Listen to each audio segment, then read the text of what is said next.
Hi everyone, and welcome to today's session. Today we'll be touching on something really interesting and has high practical value. That is DeepSeek OCR. Right, DeepSeek OCR is an open source OCR that anyone can download the weights for. Later, Dylan will be explaining how we can set up our own inference pipeline. So basically, what it does is that it's able to use very low resolution images and still preserve most of the context. So from the paper, they can compress about 10 times and still preserve about 97% decoding precision, which is quite impressive. And they even mentioned that it might be better to fit in images of text rather than text itself because the context is just much shorter. And this is something quite interesting. So apart from just text compression, DeepSeek OCR can also do layout parsing. It can parse documents, find out where the images are, where the texts are, give the bounding boxes, and so on.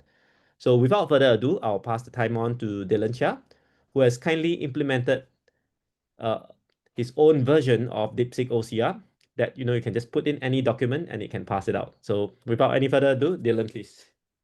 Okay, so hi everyone. So I'm Dylan. I'm not sure if any of you have seen my presentation here before. I did one on vibe coding previously.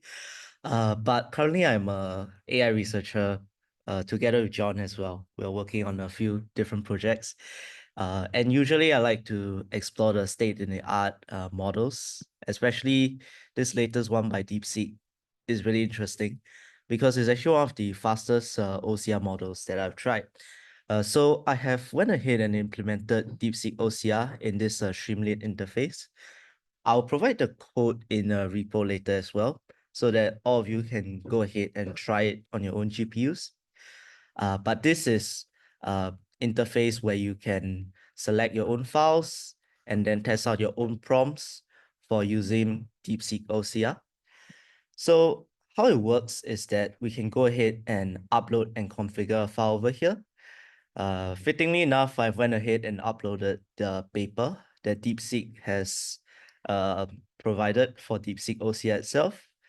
And once we select the PDF, we can go ahead and select a prompt template as well. So because this is DeepSeek OCR is a language-based model, we're actually able to use a prompt for it, which differs from quite a few other existing OCRs we have in the market. For example, Tesseract, there's no way that you can specify a prompt. So if we select the document prompt over here, this is the standard one that the authors in the DeepSeek OCR use to demonstrate the bounding box and the document OCR ability of DeepSeek OCR. So over here, we can see the model going ahead and processing all the pages. So in fact, we can see that it's actually going at a fairly fast rate over here. One other thing that is also interesting is that DeepSeek OCR actually has a few different modes. So we have tiny, small, base, large, and Gundam mode. So depending on which mode, there will be a different base size for the image. For base size for the OCR, there will be a different image size. And also crop mode determines how the image is actually being spliced and sent over and processed by the model itself. I'm sure John will go into it later as well. So over here, it just takes a bit to process everything. Let's give it a while. Another thing is that this interface is also able to accept all kinds of image files as well, so not just OCR. But let's give it a bit. This is a pretty big file, so some of the things might take a bit longer to process. Yeah, Okay. just to add, this is really cool that you can use an open source OCR to process documents. I mean, there are other OCR like MinerU and so on, but this DeepSeek OCR is able to do things at a much lower resolution than the rest. Later, you can see in the results I'll be showing, the benchmark scores for DeepSeek OCR is quite impressive. And it's a wonder how we can even compress images even more. Like, yeah, so, yep, let's take a look at the results. Yep, so over here we have the results. So in this interface, it is actually rendered out so that you can see how the PDF is processed. And over here, we can see that it identified the text, it identified the subtitle, and also it is able to bound the image as well. So it does it for all the different pages, and there's a certain sort of tag format that is used by the authors to show what OCR elements it can identify. So the raw data is provided over here. You can see that it is in a sort of markdown format, but with a specialized bounding box format where it shows the location and of the bounding box of the titles, the text. And over here, when it's visualized, you can see that it's able to pass everything quite well, considering the speed as well. Everything you saw there had very high had very high resolution, and so when it's passed, it takes a bit of time. But yeah, you can see that it is able to handle this sort of segmentation very well. Wait, could you go to page 5? The results page 5. Yeah, so you can see this is not exactly perfect. It misses out the image at the top. There's no bounding box for figure 3. So I mean overall it's not too bad. It's just that sometimes it still misses out stuff. Yeah, there's still some things that it might not be so good at. Maybe because the figure 3 is a picture of a page. So he maybe got confused. It is really interesting as well because this is a language-based model. You can use prompts, but sometimes it has the issues of LLMs when it comes to parsing images. Some things, when you use different prompts, it shows up, it doesn't show up, etc. So over here, we can also go ahead and upload a Pokemon fight as well. This is an example of what we're doing for another project. You can see that the resolution is really quite low. It's very blurry. And we can use a different prompt template for this. So if we use this image OCR, it will actually show.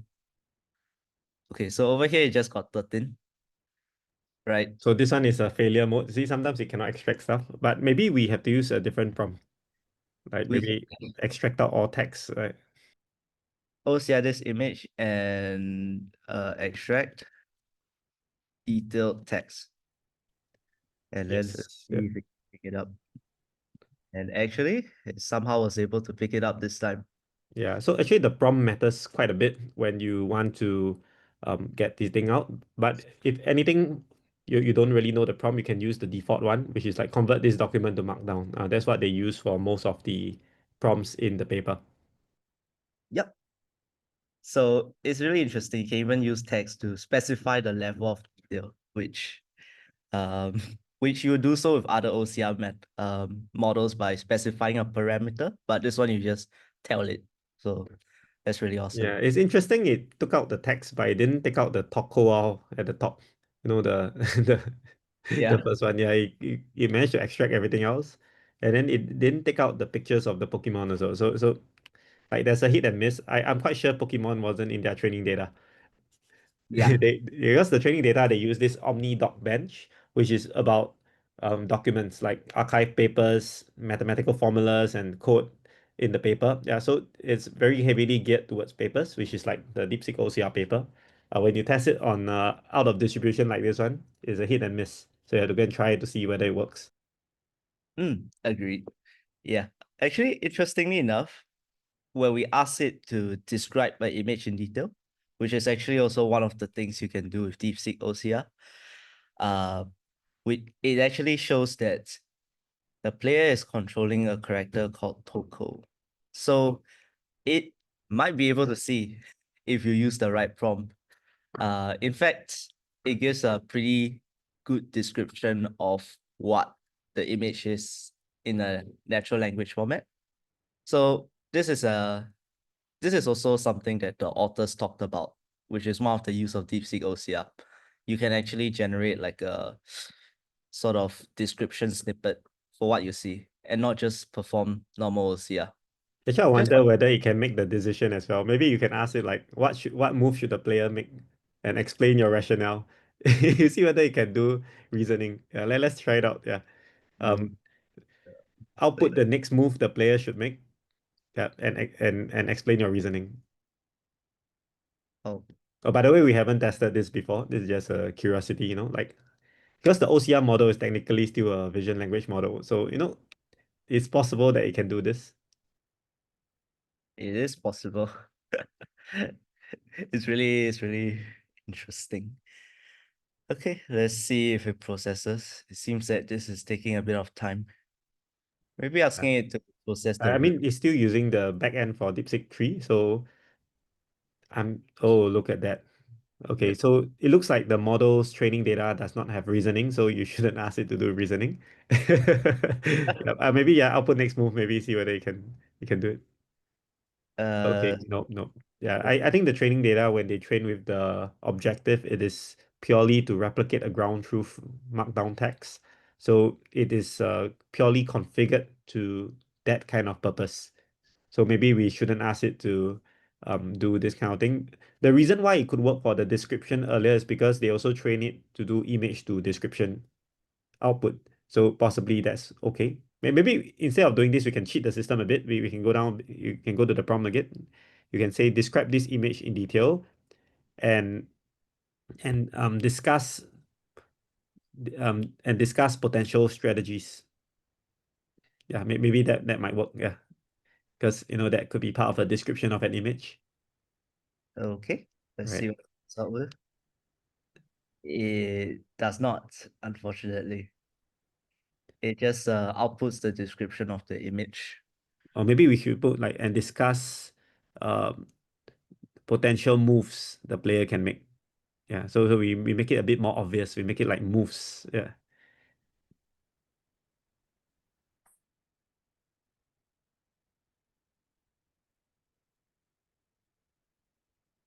Let's see. You can see that these prompts take a lot longer than just the raw output prompt. Ah, it's going to some sort of Okay. So from this, I can conclude we shouldn't ask an OCR model to do reasoning. We should just ask it to output what it sees. Yeah, because that's what it's trained on. let's see if you can output Chinese. Not quite as well. Actually, So can you do translation? Yeah, yeah. And translate it to Chinese. okay, let's when we do it, it just gives us the normal render markdown. Maybe you need to write the word translate inside.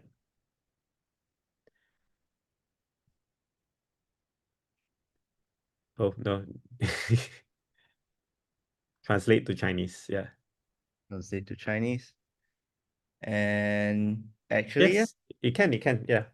So it means that there might be, because it's still using the DeepSeek 3 decoder, the mixture of experts. So it is very likely that, it has some remnants of what the DeepSeek model can do. yeah. But it's very narrow because like it's only related to those that is trained on in the pipeline. So potentially translation could be one of the tasks in one of the benchmarks. Mm, Yeah, yeah. but definitely not making a move of a player for the Pokemon. Yeah, I don't think that's in any benchmark. So that's only in agentic benchmarks, not in the OCR benchmarks. True. Okay. One other thing that maybe I would briefly talk about is you can select the OCR mode over here. So over here we have tiny, small, base, large. This is just the base size in which the OCR model will process. And depending on what resolution you choose, you get a faster speed, but maybe you get less detailed parsing as a result. So for example, if we were to choose a rather complicated example. Let's see this one. Okay. If we Yeah, were to this one tiny, just some background. We are trying to overlay coordinates over a Pokemon map. actually it manages to sort of get it, Yeah, but there's some distortion. You look over there at the 4013, after it goes to 261. Oh, yep, okay, wait, it you had to go to the results again. Yeah, I just want to hide. Go back to rendered markdown. mhm. Let's just go back to tiny mode so they can see. Yeah, you see after the second line, right? 40, 13. Then after that, it goes to some nonsense text. Is actually, if you look over there on the screen, after 1413, actually the next line is 2614 at the Puchiana line. You go back to the image on the left of the image. The 2614 is at the left side. Then it goes to Puchiana, which means that there's a distortion, like two texts overlay upon one another, and then it renders off as something different because it's not able to do like, okay, red color text render separately, black color text render separately. So this is a practical problem I discovered as well. If your text is above an image and your image is not a clear background, there's a high chance your text will not be rendered properly. Agreed. Mm. So over here, even when we switch to a higher resolution for OCR, you can see that it runs into the same sort of overlay problem. So sometimes not everything can just be solved with higher resolutions. But we also saw that even at tiny OCR mode, it actually manages to pass quite well as well. So that's one of the interesting things about the DeepSeek OCR paper, is that even when they step down and went to higher compression ratios, smaller and smaller OCR mode, but they're still able to get a fairly decent information extraction rate. Yeah, so I'll just give me like a couple minutes. Maybe I'll talk about how you run this interface. Oh, yeah, sure. I'll just pass the time to you to talk about the overall technical architecture of DeepSeek OCR. Can you let me know when you're ready? Then I hand back over to you. Yep, sounds good. So over here is the example of how we run the Streamlit library and also the VLLM backend. So over here, the model itself using VLLM, which is the state-of-the-art model serving library. So how is different from, let's say, Olama, and maybe different from Hugging Face Transformers library, is that a lot of the newer models that you see in the market, most of them do not support the other things first. They support VLLM because all the commercial players, they use VLLM to serve their models. So they'll make sure that VLLM gets support first. So if the viewers, if you guys want to learn how to host the newest models, you have to learn how to host it using Docker and VLLM. So over here in our Docker Compose, we actually are using the latest version of the VLM image. This is one of the nightly versions that was released like 5 days before, because only this version has a proper support for DeepSeek OCR. And you also need to specify a specific logic processor. Otherwise, the result output will not be as good as what you see in the paper as well. And then you have to use the prompts that I showed just now. Basically, the image tag, the grounding tag, render this document as markdown as well to get a decent result. And how we run this entire Docker Compose is that you Control-C, Control-V, this .env.example, paste in your Hugging Face token, and also these you can leave blank, it's fine. But afterwards, you will need to set your fraction of GPU memory to allocate for VRM. So if you have about a 16 gig GPU, you will need to have a rather high fraction for this, 0.95, because it needs about 13 to 14 gigs of GPU memory to run well. So once you do that, all you need to do is to go ahead and Docker Compose up.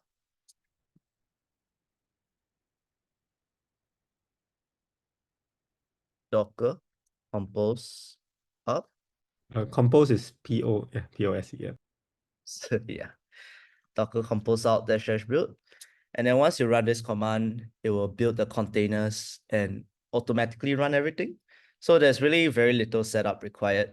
All you need to do is to just Control-C, Control-V the M file, paste in your Hugging Face token, and then um, set the GPU memory utilization, and you can run your very own DeepSeek OCR model.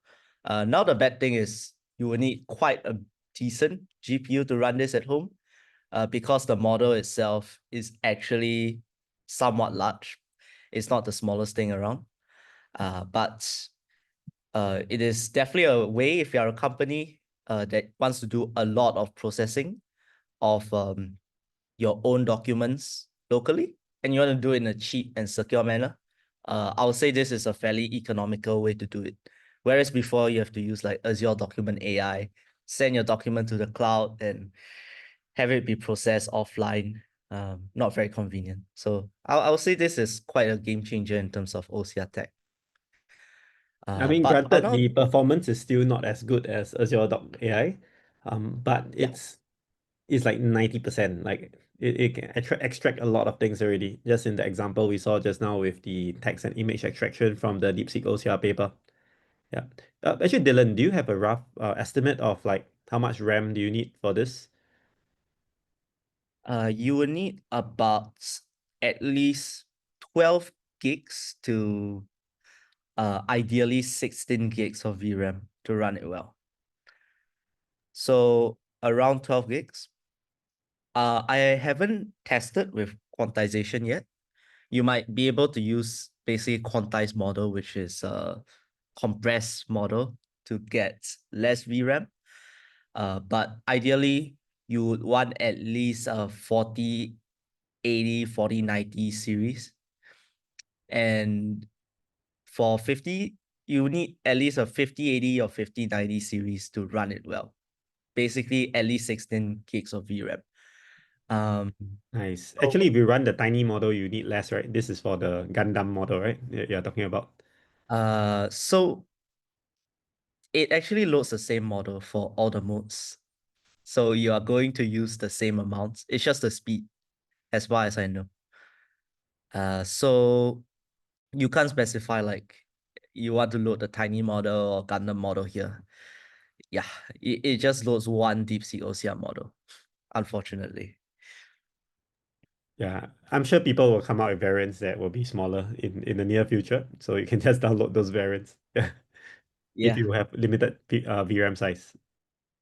Yep. All you have to do is to change the model name to the new variant. I'll tidy up the code and I'll send it over in a repo later, so that everyone can try it out if you have your own GPUs, unfortunately. Yeah, but that's all I have to share for today. Yeah, I'll just pass my time over to John now. Thanks so much, Dylan. So Dylan is the vibe coding expert and implementation expert in our team. So I think this is something that is really interesting to try out. I mean, it's new technology. It's technology that can enable you to run on your own local computers. Granted, not the best technology because you still have to make sure that your document is within the distribution of what they train on. But if your document is somewhat like an archive paper, it works quite well, right? But if it contains images that it potentially not seen before, perhaps it's not that great. Okay, so you have to try it out to find out. And I think overall it's a great addition to the open source tools that we have. I really like the open source community. Helps to make AI democratic, provided you have a GPU, of course. But I'm sure in the near future, the models will fit within like a normal CPU. I'm quite sure that time is coming soon. So, yeah. So now, without further ado, let's continue with the slides proper. Before I move on, can you see the title slide here, the DeepSeek OCR slide? Maybe just give me a thumbs up if you can see it. Or you can just verbally say you see it. Okay, very good. So thanks so much, Dylan, for showing us how DeepSeek OCR is run. It is quite an eye-opener for me as well, because we are able to investigate and try out different kinds of prompts that can affect the OCR. So this is something new. Like normally OCR, you don't put prompts in, but with a VLM-based OCR, visual language model-based OCR, the prompt can actually affect the output, which makes it flexible. But as you can see just now, there's a limit to the flexibility. Although they use components from DeepSeek V3, like the decoder, it is still not as flexible as DeepSeek V3 because when you train an end-to-end pipeline, you kind of fine-tune your pipeline to that kind of training data that you train on. So we'll be touching a bit on the pipeline later, and also like potentially what are some of the limitations because of that pipeline, right? So let's move on. So I really like this. Thanks so much, DeepSeek, for releasing all these nice models, DeepSeek V3, DeepSeek OCR, and for giving such a nice detailed report that we can analyze. So first, let's look at the compression ratio. So this chart looks difficult, but the idea is that if you compress to only 64 visual tokens, okay, versus 100 visual tokens, you can see as your compression ratio goes up, like here, this is about 19.7. The performance is about 59.1% precision, which means that the accuracy for decoding is about 60% here, 59%. Whereas if you use like that's for 64 visual tokens. If you allow for a bit higher resolution, you use maybe like 100 visual tokens. The compression ratio is about 12.6 and the accuracy is 87.1%, which is like close to 90%. So this is the one that they are talking about in their paper, like if it's about 10 times compression ratio is about 90% accuracy, which means that, if you look at this, if you really, really want like very good accuracy here, you should go for compression ratio of maybe 6, which means like, your text tokens to image tokens is a 6 times compression. So it's amazing because, all along I've been thinking that the text modality is more compressed than the image modality, because images have more pixels and so on. No, but if you use a pipeline that aggressively downsamples your original pixel size, into latent space, apparently the image modality is more compressed than the text modality. And that's interesting. And if you look here, the DeepSeek OCR performance compared to the other models, like for example, Minor U, another free OCR, Quen 2.5, which is a large language model, and OLM OCR, which is by the Allen Institute. Great work, by the way, the Allen Institute. I like their work as well. So this kind of stuff basically shows that, if you use like average vision tokens, maybe 1,500, this is close to 2,000, the edit distance is quite low, which the edit distance, the lower the better. So this is better performance. So let me just put here, which means that you don't have to edit so much to your ground truth, which means it's closer to the ground truth, right? So they use edit distance to gauge how close it is to the ground truth. Edit distance means like how many characters you need to change to make it the ground truth, all right? So this basically shows that DeepSeek OCR can operate with like a kind of mid-range kind of tokens and perform the best. Now, of course, I'm not too sure how well the performance would be if you do apples to apples, and like because you see over here, all these are average 4,000. What would happen to the performance here? They didn't really show. Maybe the performance would be somewhere here. I'm not sure. So yeah, they showed this part here. So it's a bit weird why they didn't want to compare over here directly. But you can see that the tiny one, oh sorry, they didn't compare here because they didn't use this amount. So let me erase it here. I read the graph wrongly. Let me rephrase this again. The tokens will go down here. That means like here is low res. And the low res performance, the tiny low res performance.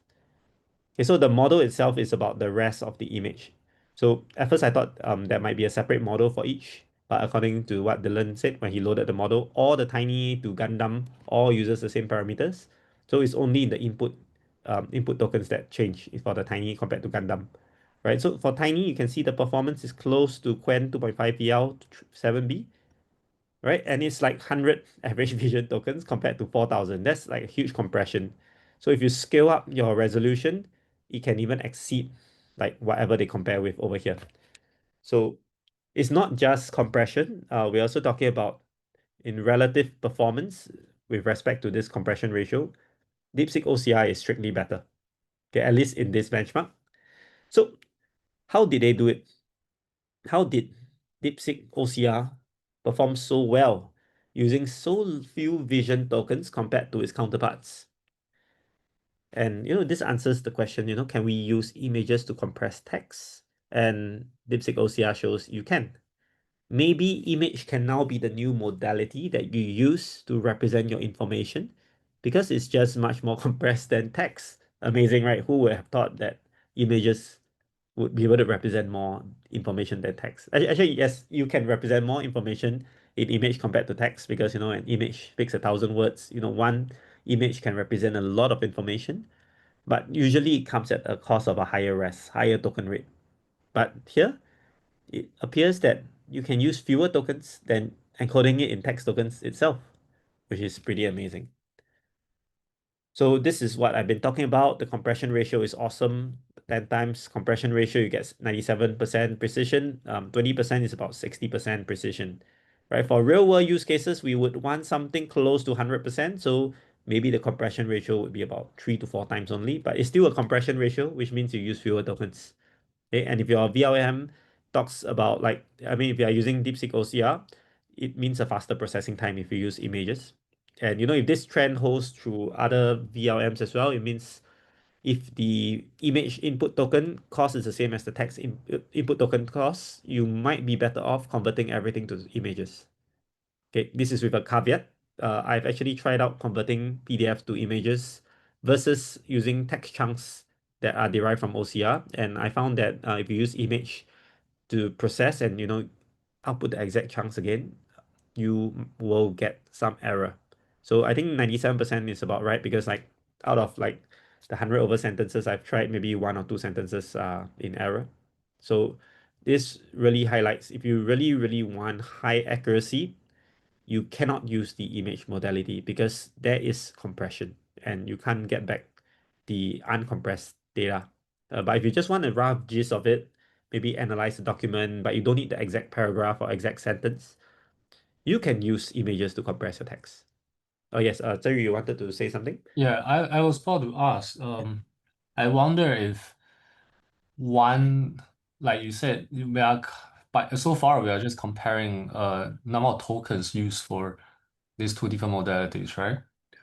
But Yes. what I'm thinking, because I'm not very familiar with vision, how the VLM is trained.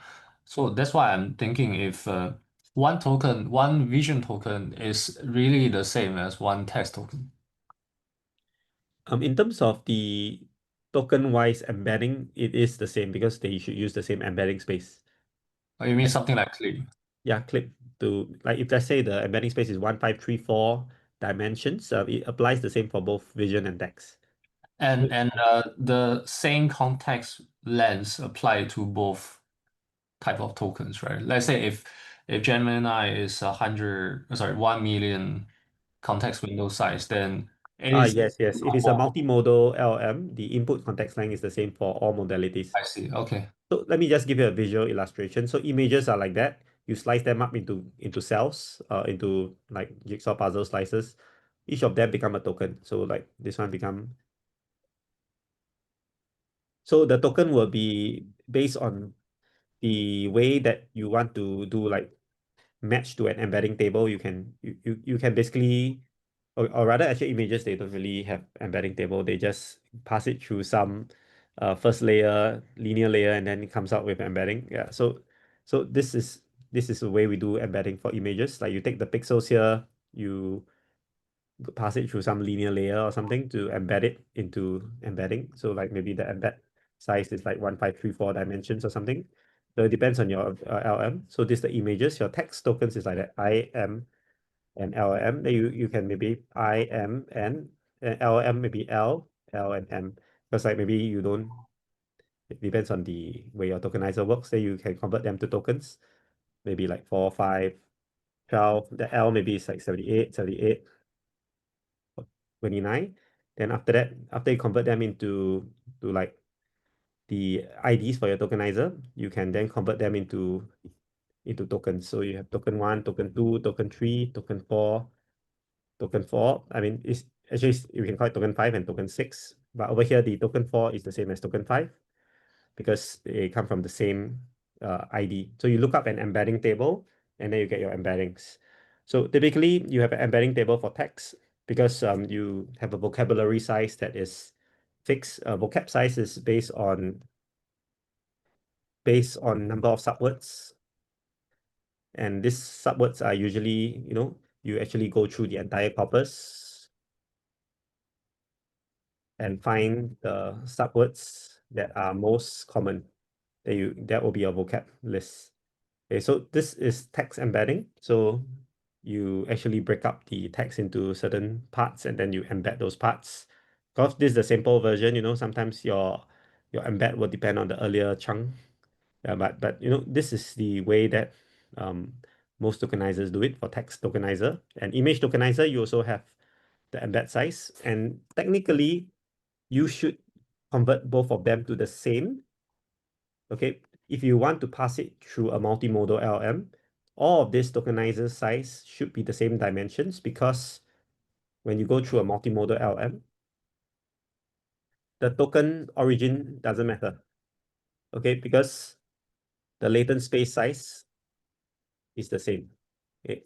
So no matter whether you encode as text or images, your dimensions are all the same, and then you will be processing everything in latent space or in the embedding space, which already, takes away whether is it from image or text.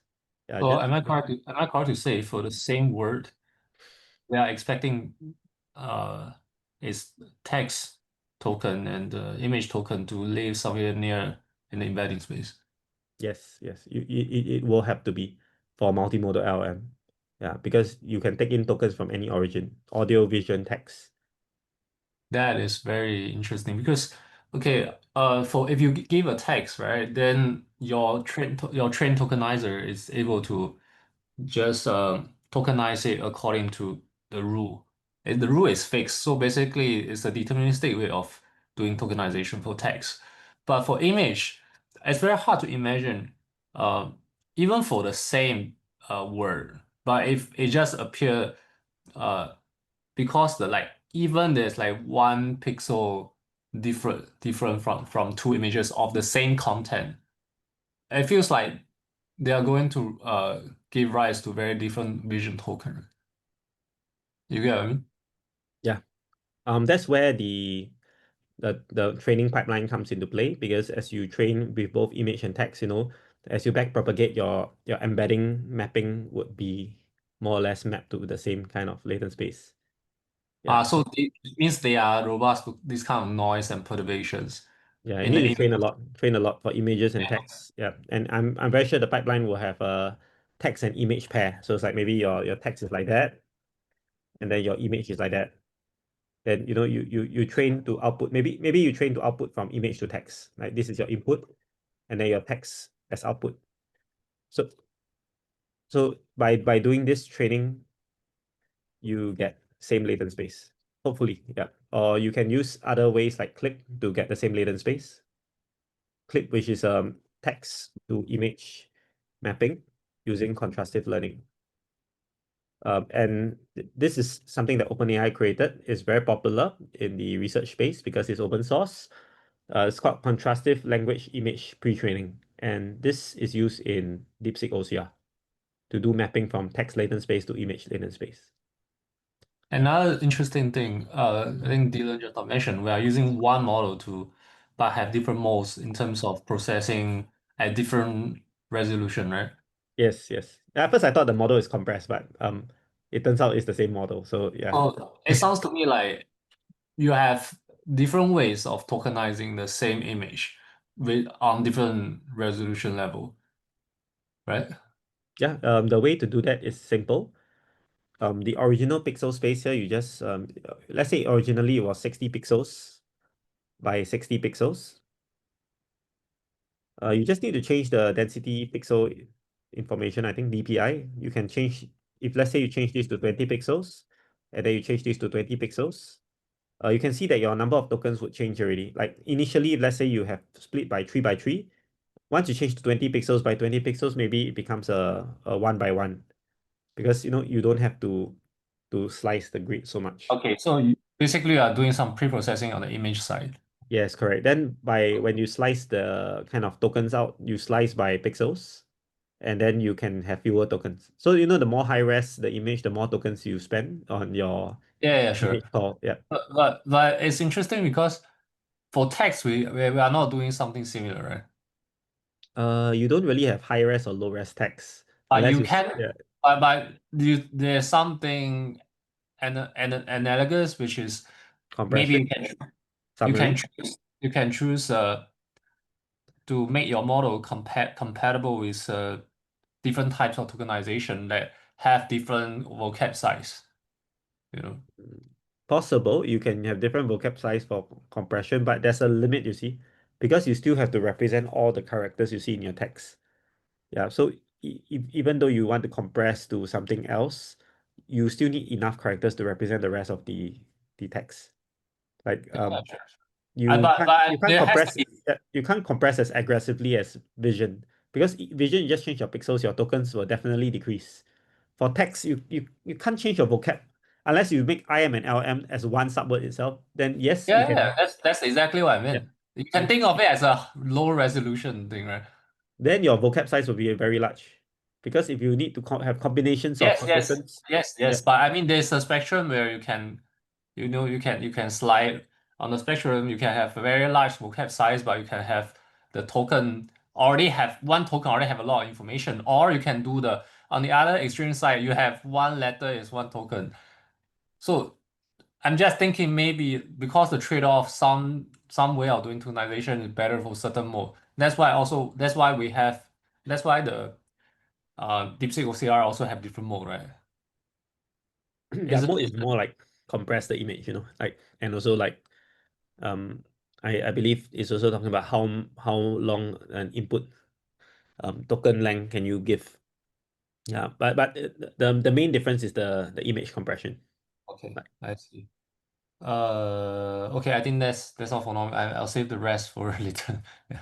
yeah, no worries. This is something interesting also. So I think from the conversation we have, I can conclude that it's much easier to compress in the image domain than in the text domain because of the tokenizer. Like the text tokenizer, in order to tokenize more things, you need to add your vocab size, which is not easy because then you need to train for the semantic meaning of this token. Yeah. So whereas for image, if I remember correctly, like in the Vision Transformer paper, I don't remember them having an embedding table for pixels to the embedding. So Like, they don't need to train for different level of resolution, right? yeah, I think it's just a linear embedding. Like you pass through a linear layer and then you get your embedding. I have to go and check the paper again, but I don't remember an embedding table for images. Okay, okay. Yeah. So maybe that's why you can compress aggressively. So let's take a look at how the structure is. I think you are very interested in the DeepSeek OCR structure. So this is the structure. It uses a vision transformer, which means that you slice the image up into, like different puzzle pieces, and then you encode each of them separately. So first they use segment anything model, which is a vision transformer for detection.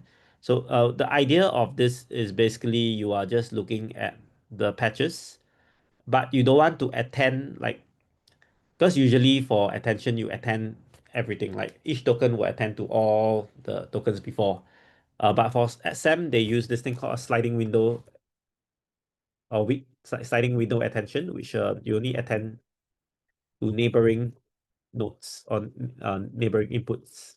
Yeah, which actually helps a lot to, your eyes, we kind of, when we look at things, we each what do you call that? Each rod and cone only focuses on a very narrow part. Well, we think we are looking at the whole image, but if you look at the anatomy of your eye, your rods and cones are actually, let me just draw it out. Your rods and your cones in your retina, your rods and your cones, they're actually only projecting to a certain part of the world space. Like it's a very local receptor. And by having a windowed attention, you actually replicate the idea that you are looking only at a very narrow part of the world. Okay, so SAM architecture with this helps to enable that. So they also put this in the paper. It's called local attention. Why do we do local attention? Simple. You don't have so many weights.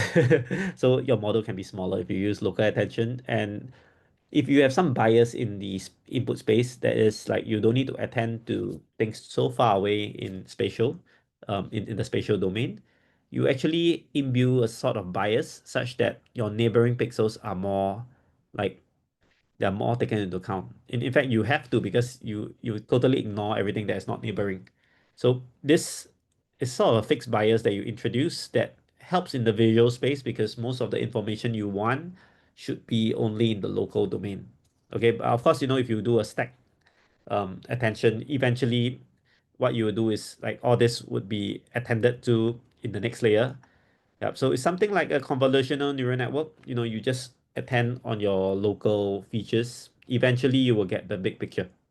So this is segment anything model. Yeah, I mean, interesting they use segment anything model. I'm just wondering whether, like if they use a backbone that is like Dino v3, which is like one of the best latent space models, whether it can do much better. Like, because segment anything model is an earlier model. So yeah, I'm just thinking whether it could do better. I think it would, yeah. But I'm not too sure about the attention window and stuff because this is a huge model. So maybe it won't be able to cut down the visual tokens that aggressively like what DeepSeek OCR is doing. Okay, next, it actually downsamples 16 times. So imagine you have 16 by 16 pixels and then you compress it to 1 by 1 pixel. That's something like what it's doing here. Um, it loses a lot of information. But it means that actually you can lose it. You can lose the information and it can still work. Okay, maybe it means that the pixel space, you can imagine your pixel space if let's say this is your words, right? If your word is like this, T. Okay, and this, okay, this is not a word, this is a letter, but I wanted to draw text, okay, TE. Let's say this is your image space, all right? And maybe this width here is 16. And then, if we down compress it, we might compress it to be like this. No, as long as when you compress it, you don't lose the information. You can technically still get back your letters, and it just means that in the image space, your text is a bit thick. If you can downsample it and still not lose the information, maybe you just get like a thin stroke instead. This is my understanding of this. Of course, the vision experts, if you see this video and I say it wrongly, please let me know. Yeah, so you can downsample your pixels and then um, you okay over here the downsamples might already be in latent space already because you pass through the VIT vision transformer already. So you downsample in the latent space and then you get your vision tokens here, which is the downsampled version of your original ones. Okay, you note that this is very aggressive downsampling because we will definitely lose information. Okay.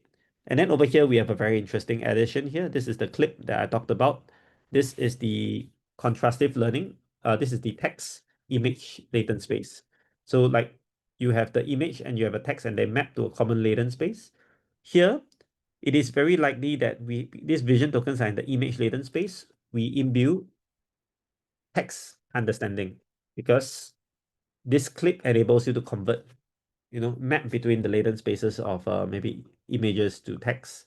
And over here in the paper, they did mention for clip, they removed the first layer of tokenization because first layer of embedding or tokenization because input is already in latent space. Okay, so this is in the paper.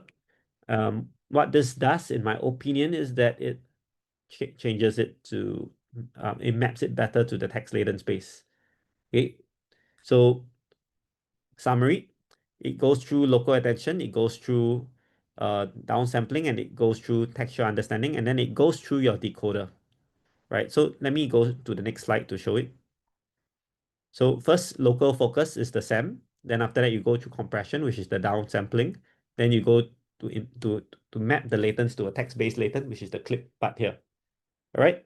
So then over here, they have the usual skip connection and so on. In large models, if you have more skip connections, your gradients flows better. For more information, look at the ResNet paper, residual networks, which means that, if you want to train larger and larger networks, it's good to put skip connections everywhere you can find. Yeah, it helps you to preserve your gradients better. Yeah, avoids gradient explosion or gradient vanishing. Yeah, this is quite a landmark paper. You can look at it. So here you can see as the encoder extracts out the image features, tokenizes it, okay, using the SAM, it tokenizes it and it compresses as well. So it's not just a tokenized representation, it's also a very compressed representation and it imbues text understanding using clip.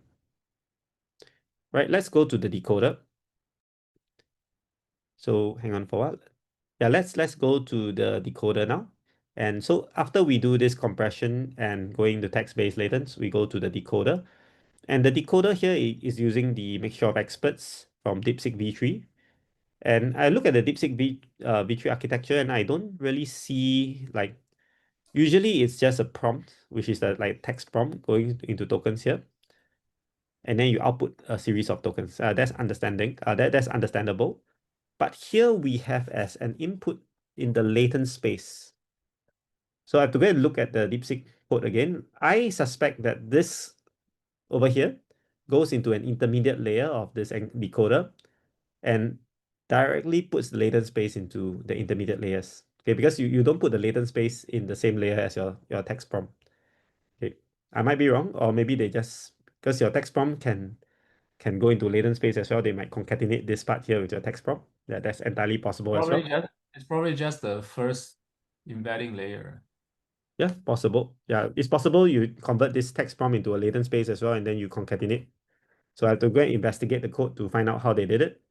But the idea is you combine your latent space from your vision tokens and your text tokens here, so that your text tokens can bias how you interpret your vision tokens.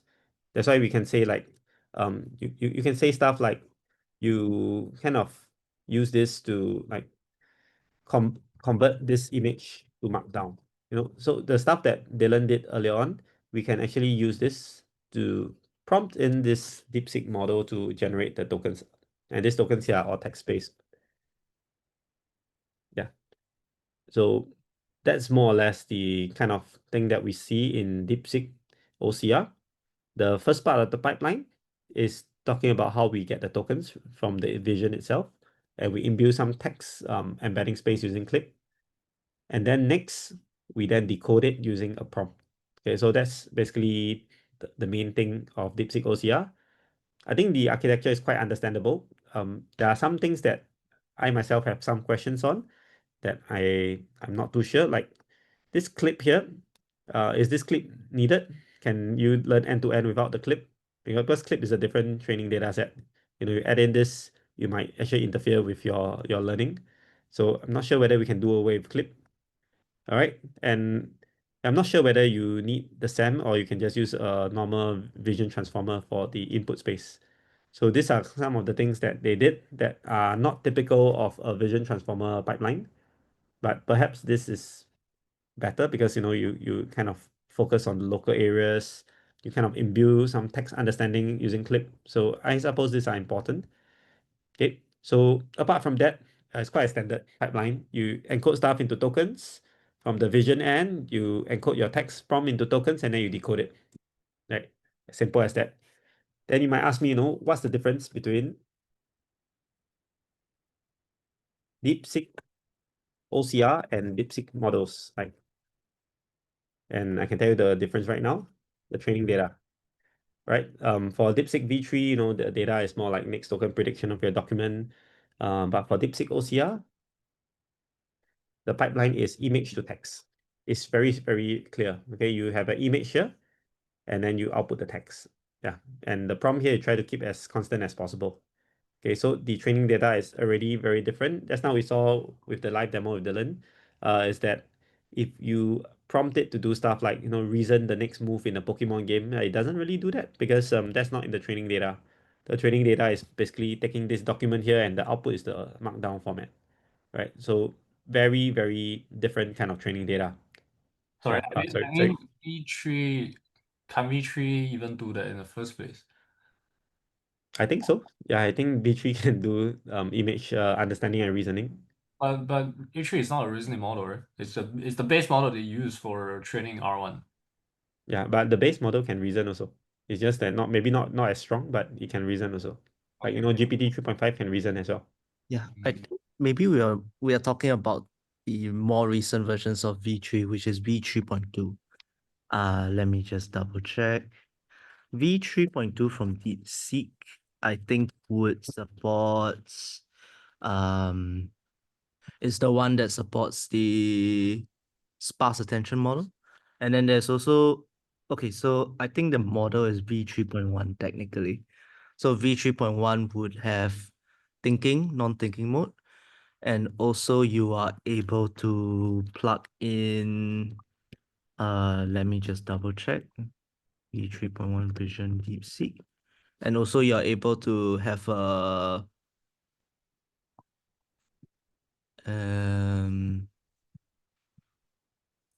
image mode as well. DeepSeek image mode. Yeah, I mean, they actually use the reasoning data from the DeepSeek R1 to train DeepSeek V3.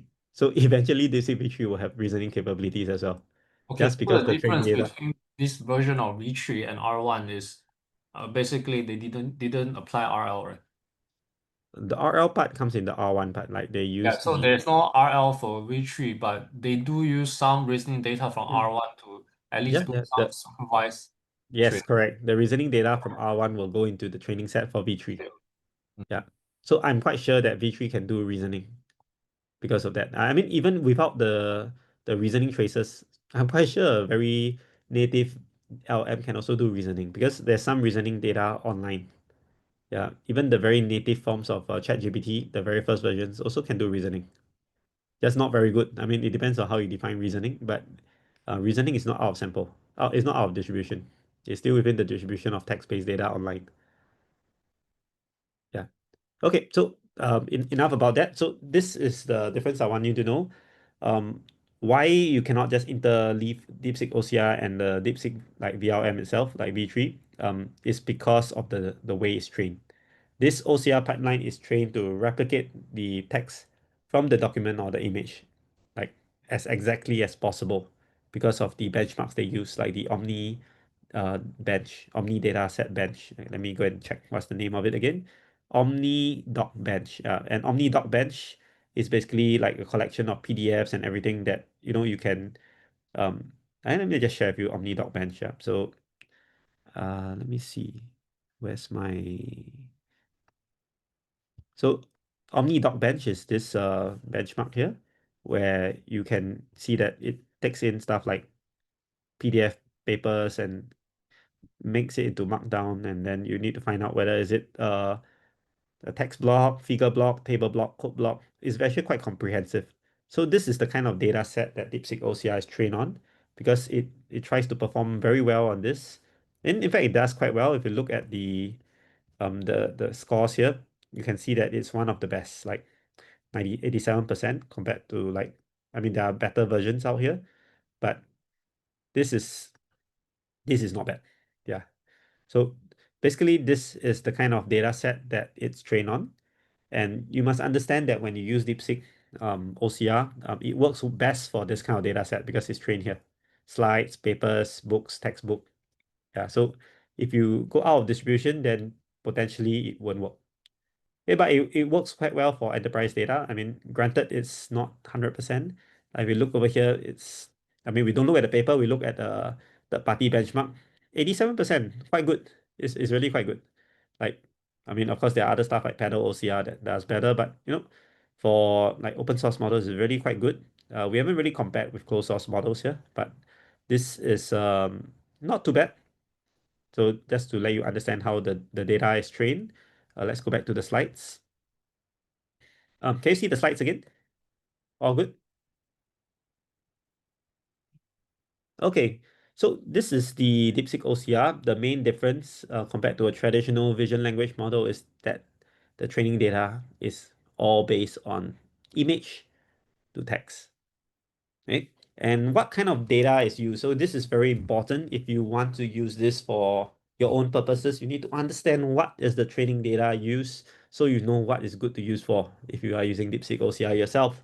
So uh, I think the model architecture is important, but it's not as important as the next section I'm going to talk about for practical use. All right. Okay, so what is used? Traditional OCR tasks such as image OCR, document OCR, document parsing, all right? And also you use it for stuff like you want to get charts out, chemical formulas, plane geometry, because they have chemical bonds recreation and mathematical figure recreation. That's pretty impressive actually. Yeah, like later I'll show you some images. It also used for like general vision data, which means that um, it's giving a image and then you try to describe the image. All right. So this is a general data that they use. So this is the part that Clip comes in handy. Clip helps to imbue general vision knowledge. Okay, so that's now I asked, is it possible to not use Clip and still have the model do well? I think this part answers that question.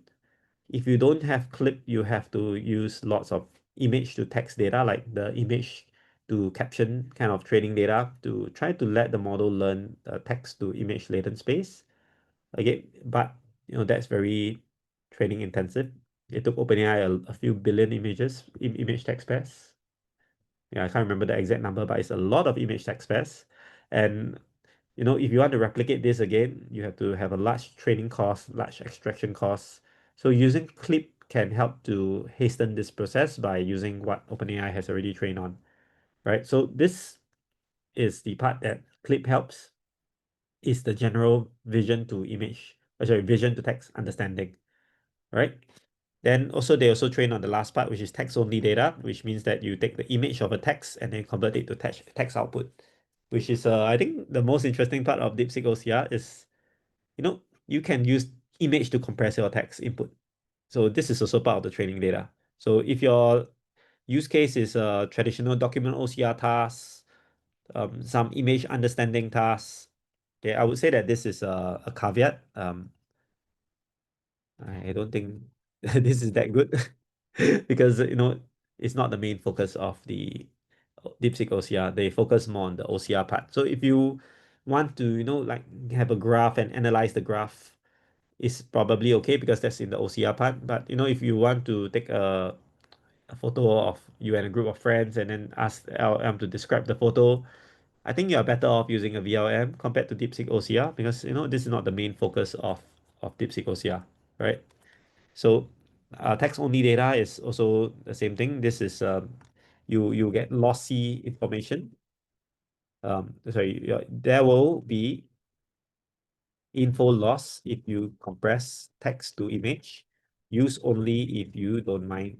Okay, that there will be some info loss.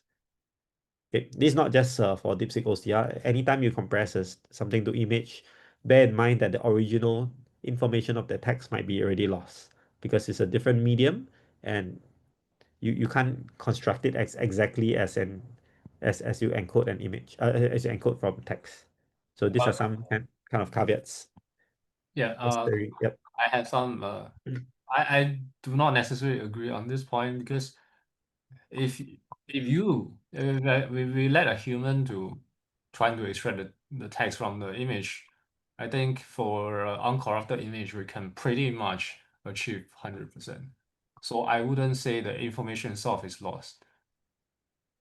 I mean, it's lost in the sense that if you want to convert back from image to text itself, Yeah, that's what I I've mean. tried it. I've tried it with like leading VLMs like Gemini. No. I'm saying uh, the ceiling is not less than 100 because if you as a human you try to recognize it, you can get 100%. Yes. So it just means that the VLM part is not as good as a human. Yeah, but that doesn't mean it's not possible. Because Okay, human, I get your point. I get your point. It's possible if your image is high res enough. yeah. But in general, sorry, for uncorrupted Mm. image, there's no information loss.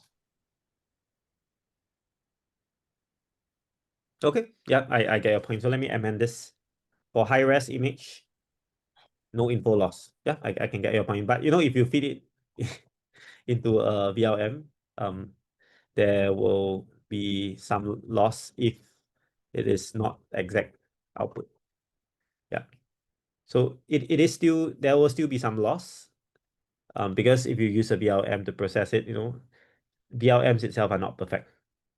Okay, unless of course you OCR the text itself, then then it's close to 100% accuracy. But as with all OCR kind of thing, there is no 100% accuracy.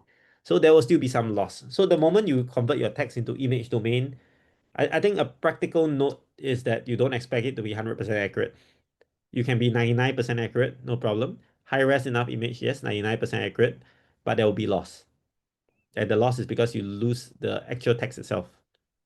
Yeah, you need the extra step to do from image to text. You will definitely lose the text itself some way or another. Yeah. So you agree with that? I mean, I agree humans I can. agree. I agree. Sorry, but there's just a one short separate question. Just now you mentioned compared to this model to VLM, right? I wonder if VLM also have used the clip as part of its pipeline? I mean, for most VLMs itself, I don't think they use clip. Oh, it's end-to-end. Yeah, they probably train end to end. I think that will be neater because like having a clip embedding there, in my opinion, is like having some external parameters there. And the external parameter may not be, in line with your training set. Um, like it might be a different model, clip is a different model. Like I just feel like it might make it worse off. But at the same time, if you don't have enough training data to train end to end, you might be better off using it because at least you get some pre-trained knowledge. Yeah. The thing is about how you infuse another model's learnings into your own model and not corrupt your own model's learnings. I think that's the main thing. Yeah. So I do think introducing clip there might be beneficial for some general image understanding, but there will definitely be some like conflict with what the model is trying to learn versus what clip already knows. Okay, I see. Yeah. Okay, let's move on. Okay, I actually didn't want to go so technical, but I think, the mood I sense is that you want to know more. So I try to answer as best as I can. I'm not like 100% OCR expert here, but I've used OCR enough for my work to understand the limitations. Okay, so this is mapping document regions. This is a very standard thing. You have a paper like this, and you try to do OCR on it. Okay, and then you can see over here in Markdown, you get the text with the bounding box coordinates. Okay, this is like the top left, top X, top Y, bottom X, bottom Y. Yep. So yeah, you can see this is like the kind of coordinates that we want to extract, and then here the thing is nasin. So you can see that two nasin. This is the bounding box. So this is typically what we want to get. We can also get image, and then this image is this thing here. Yep. And then we can get the text itself, and the text you can see this is one line here. You can get this is one box. Okay, I'm not going to draw all the boxes. You get the idea, and then you have equations here converted to Markdown. So very, very convenient. You can get it in the latex format. So this is the kind of stuff that a lot of benchmarks are based on. We want to map a document into like the different things like text, image, and so on. Okay, so this is using OCR software that can generate this. Okay. OCR is actually, I think, more accurate than a VLM to do it. But increasingly, we can use VLMs to get out this as well. It's just that, as I said earlier, it's not as accurate as OCR. OCR, you actually scan the image itself and then, you process it as image and you scan the text itself and you process as text. VLM is a bit different. You scan everything, put into tokens, and then you try to get back this, which is what DeepSeek OCR is doing. So, these are the bounding boxes here. Now, my personal thing is like, I don't think VIT is probably not that great for bounding boxes. But to my surprise, I think it's high res enough such that the bounding box kind of works. Yeah, because you saw in the thing that Dylan showed earlier, it managed to get the box pretty well. Yeah. My personal opinion is that, if you can use other tools to get the bounding box is better. But VITs really have improved quite a lot since the inception. It's not too bad. Like it really works quite well now. Yeah. So I would say vision transformers are suitable to get coordinates out if the slices are fine-grained enough to give you the details of the resolution. All right. So yeah, this is the kind of stuff you can get. You can get different text and so on. You label your bounding boxes, you label them, and you get the content out. Very, very useful. It's actually very similar to like stuff like Azure.intel is doing. Okay, so you can actually have a free version of it with DeepSeek OCR, with lower accuracy, of course. Yeah, I mean, so this is the kind of things that we can expect from DeepSeek OCR, OCR 1.0. Let's look at OCR 2.0 now. OCR 2.0 is advanced figure analysis. So it can do stuff like this is the chart. It's a dual axis chart somehow. And then you can take a look at, what's the kind of things that you can extract. Like this is like minus 3.91. Then this what 修水双井茶. Okay, I guess this is talking about there's a number here. And then we have this 车厘子 here. Yeah, so it's a difficult chart to extract, and they extracted like 3 parameters. They didn't extract all of them though, because there's still another number here, 3.91. All right, which is not extracted. Yep. So yeah, that's Oh no, sorry, 3.91 is extracted. Yeah, so they extracted everything. Let me see. Yes, I think they extracted everything here. What's this scale here doing? 0%. Yeah. There's another scale here. It's not really in use in anywhere. Yeah, I'm not sure what this scale is. Yeah, so this is quite a complicated chart. It managed to extract out most of the information. And yeah, this is in the form of a markdown table. So they actually map this kind of graph to a markdown here. So this is the kind of image in, which is the image of the chart, and output is the markdown. Same thing for this geometry. Well, who would have expected you can reconstruct the whole thing with this kind of, yeah. So this is a way that they have converted it to, like, basically, if you have enough training data of this kind of images to your output, which is in text, either HTML format or some dictionary key value format to give the information. Apparently, you can use a VLM to get the answer.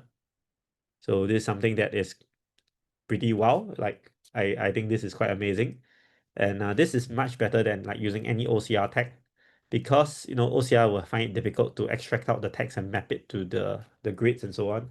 These are the kind of tasks that are perfect for VLMs, because the understanding needed is beyond the bounding boxes. You actually need to understand the whole figure to find out stuff. Earlier on we saw in OCR 1.0, you may not need the you can possibly get all this data using bounding boxes. OCR 2.0, you probably can't. You need some image understanding, and VLMs are great for that. Yeah, I use VLMs to do this. Awesome job. Like I basically use Gemini to do it. I think Gemini does a very good job compared to OpenAI about all this. I'm not sure about the DeepSeek OCR capabilities. I don't think it's that good as Gemini, but it's definitely good if you want something local. Yeah, it's one of the best options available. Okay. Sorry, just to Yes. interrupt. So these are not the result from DeepSeek OCR, is it? It's the results from DeepSeek OCR. This is the image text. Oh, sorry, this is the ground truth. Yeah, this is the ground truth. Okay, so then what's the difference between 1.0 and 1.0 and 2.0? Oh, it's just the way they classify the OCR data set. So OCR 1.0 is like the traditional OCR for documents. OCR 2.0 is like the more advanced OCR where you do more complex figure analysis So it's the same model. with the same model. Yes. You can see everything is input output. You see, this is the input image and this is the output. Okay, so Okay. you're right, this is the ground truth. But I don't think DeepSeek OCR goes too far away from this ground truth, because they did score about close to 90% accuracy in this benchmark. So this is the old school OCR.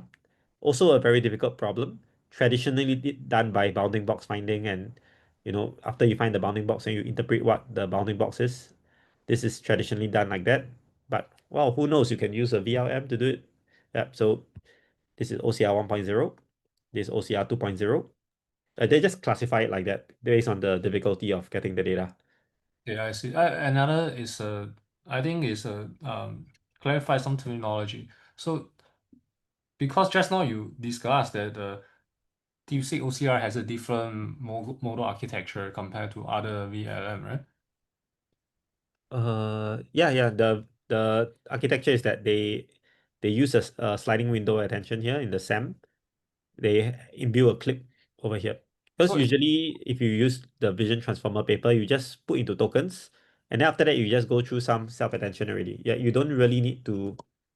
The traditional architecture doesn't have clip, doesn't have this SAM module here. so do you still classify it under VLM or Vision Transformer? Yeah, I would consider it as a VLM because it's still using vision transformers. You see everything here is a vision transformer. Okay. Yeah, it's still a VLM. It's just not the traditional vision transformer. They imbue different components. So it's a variant of, okay, I see. Okay, Yeah. okay. Thanks.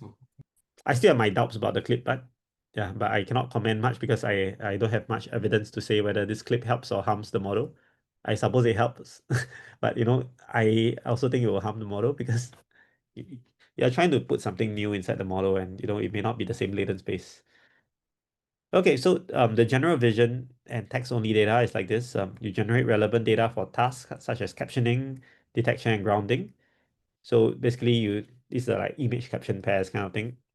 And this is basically using the clip's visual knowledge, and then you try to do some you take the clip embedding, and then after that, you try to train the linear layers after that to map it to your own embedding space. So this is the general vision data. And we also have text-only data, which takes a text of 8192 tokens. Okay, and converts the I think this is an image, converts the image to the text output of possibly 8192 tokens. I'm not too sure this is the input or output, but looks like the output because the input is probably like 100 vision tokens or something. Yeah. So text-only data is another mode that they incorporated to let the LM or the VLM understand how to map from image to text. And this is the compression that I was talking about in the first figure. You have about 97% precision using a 10 times compression with 64 vision tokens. Increase the resolution a bit, you can get better compression. Like 6 times compression, you can get 98% precision. So your compression is not as good, but your precision is higher. So you can use fewer vision tokens, like use a more blurry image and still get quite good precision. So I think this is all thanks to the way that it's trained, which is the text image to text. Yeah, so I like to say a lot of things in the model itself. It's not so much the model architecture. I mean, it's important, but it's also how the model is trained. And in this case, how DeepSeek OCR is trained plays a huge role in what kind of tasks you can use it for pretty reliably. And stuff like interpreting the text to the text itself, this kind of task can work quite well, right? But the background must be white, all right? If you use what we did for the Pokemon images just now, where the text is overlaid across other non-white backgrounds, you may not get your text back, right? So I'm pretty sure their training data here is black text on a white background, right? I'm not sure whether they use white text on black background, but white, at least black text on white background looks to be good enough. Sorry, regarding this table, how do they adjust the compression ratio? Oh, it's just basically based on the number of text tokens and then your vision tokens. So basically, if you want to adjust this ratio, you just encode more text tokens in the same image. But how? Like just now we see there's only four tiny, small, middle, large Gundam, right? So how do they have more than This that? is in your input image itself. Like basically, if you save a PDF image, you can just put your font size smaller. You can squeeze in Oh, more I text see, I see. tokens. It's still the pre-processing of the document itself. Yes, yes. And also you can also do stuff like DPI conversion. So you can use this module called fits, which they use in the paper. So you can convert your image into lower DPI, which Okay, means I that see. you can use fewer vision tokens to represent the same text tokens. Yeah, so you can actually manually configure your compression ratio like that. You can use the module called fits, Python module that does DPI conversion. I see. Yeah. Okay. So yeah, it's possible to compress, but as I said, when you compress, you expect not to get back the exact text itself. If you want to get back exact text, you don't compress it. Right? Simple as that. Okay, so this is something very interesting I find in the paper. This is near the end of the paper. And basically it says that, you can actually use text compression as a way to forget memories.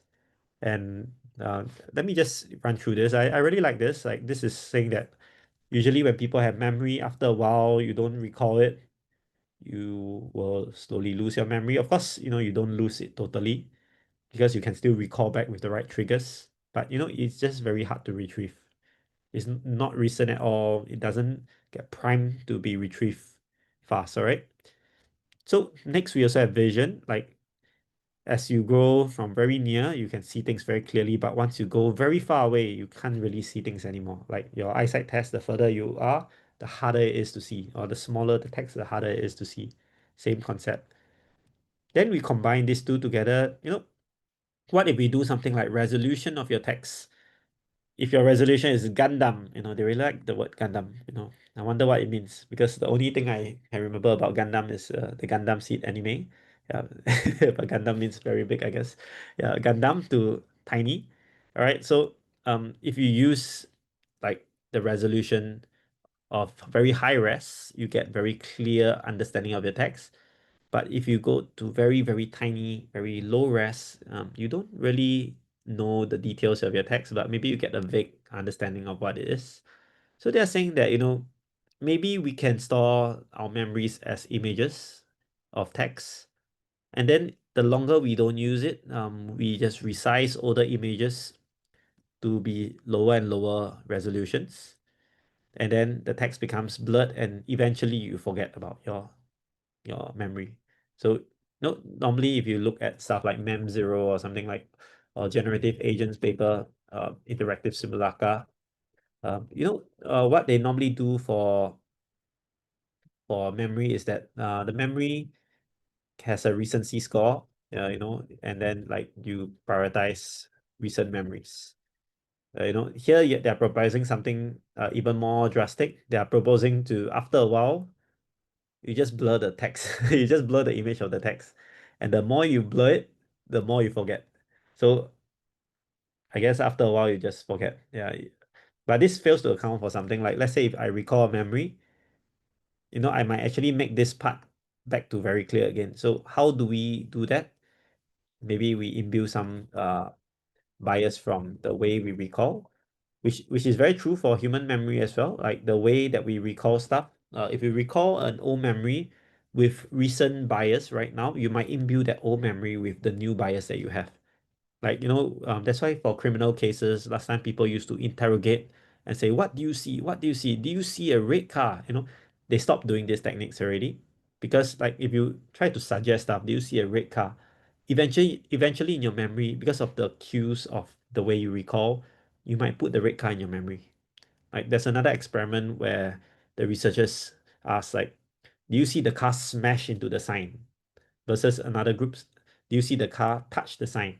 So for those people who have been asked, do you see the car smash into the sign? They say that the speed is much higher compared to did you see the car touch the sign? So the way we recall affects the memory itself. So it could maybe similar to how memory is recalled. Your memory may be almost gone already, and then based on your bias itself, you construct back your very clear memory again. Maybe you convert into text, and then you put in whatever you know of your bias, and then from a very nice text, you print the text again and you save as a nice PDF page. Who knows? This is just a way to do memory forgetting. I find it quite interesting. Uh, First time I see people use text compression to do memory forgetting. Usually it's a score for recency. But yeah, I buy it. I buy it. I do think that we have imperfect memories, and eventually we can forget all our memories and still function, because like all these things might go into some like pre-default, pre-programmed behavior already. Like you don't learn, you don't store all the memories of your entire childhood. You will forget them. Yeah. So I think this is a nice way to do it. There's food for thought. Yeah, this is something that I like quite a lot with their paper. I mean, this is not their focus, but something that could potentially be done. All right. Sorry, I haven't really paused for any questions because of the lack of time. But feel free to ask questions soon. We are going to end soon.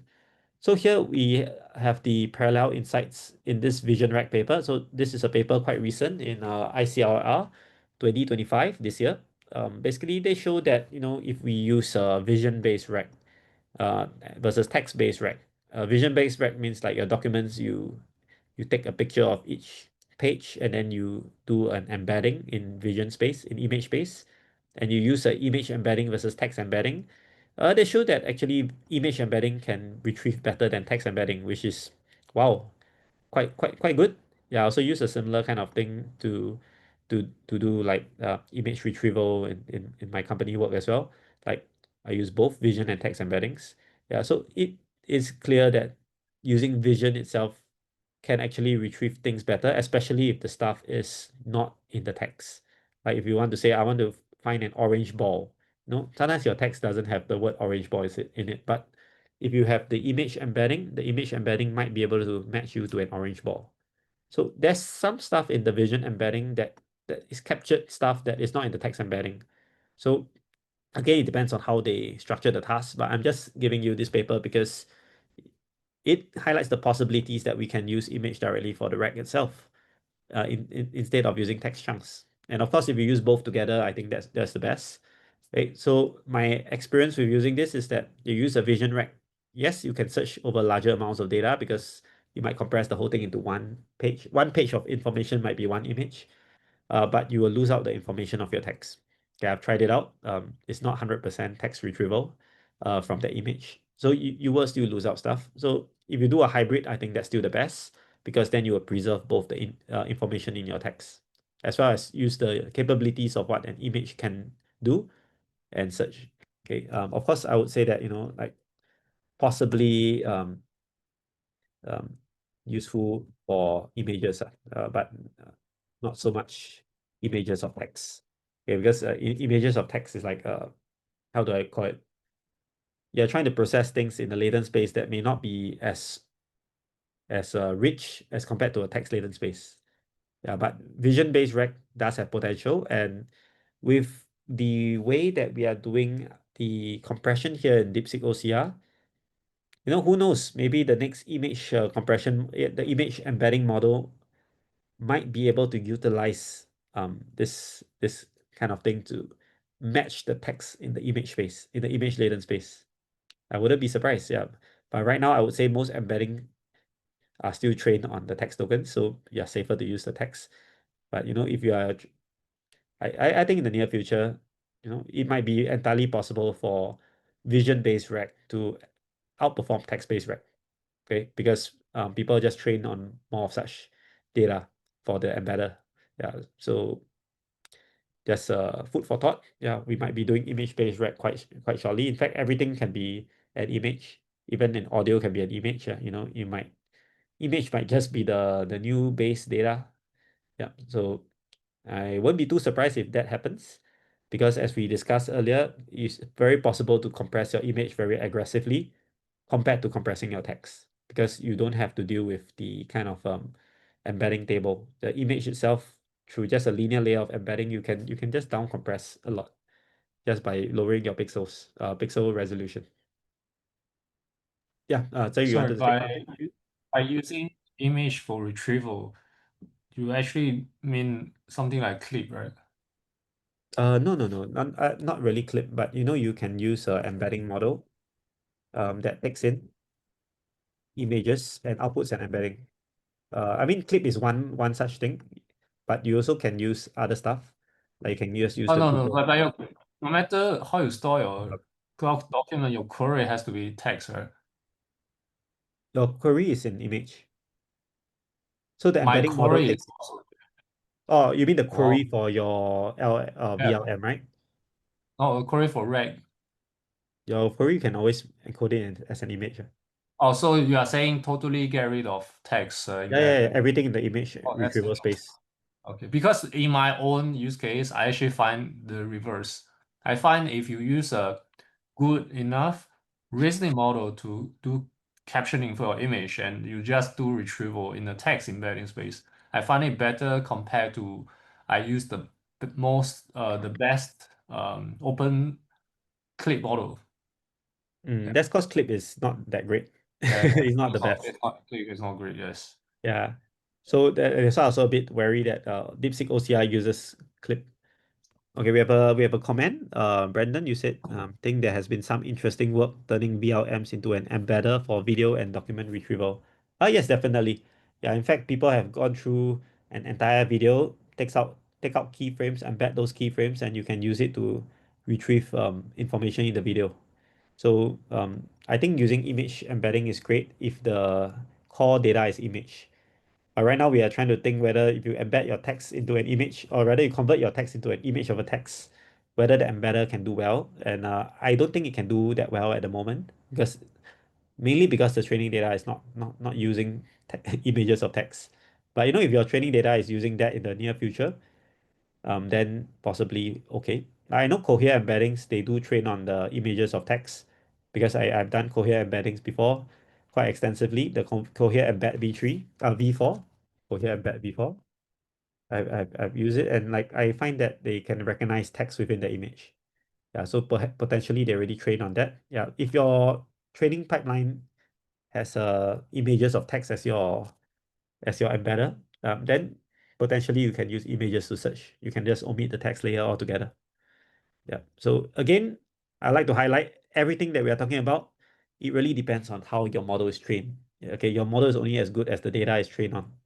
So I believe in the near future, it might be possible to just use a vision-based encoder for all your embeddings. Yeah.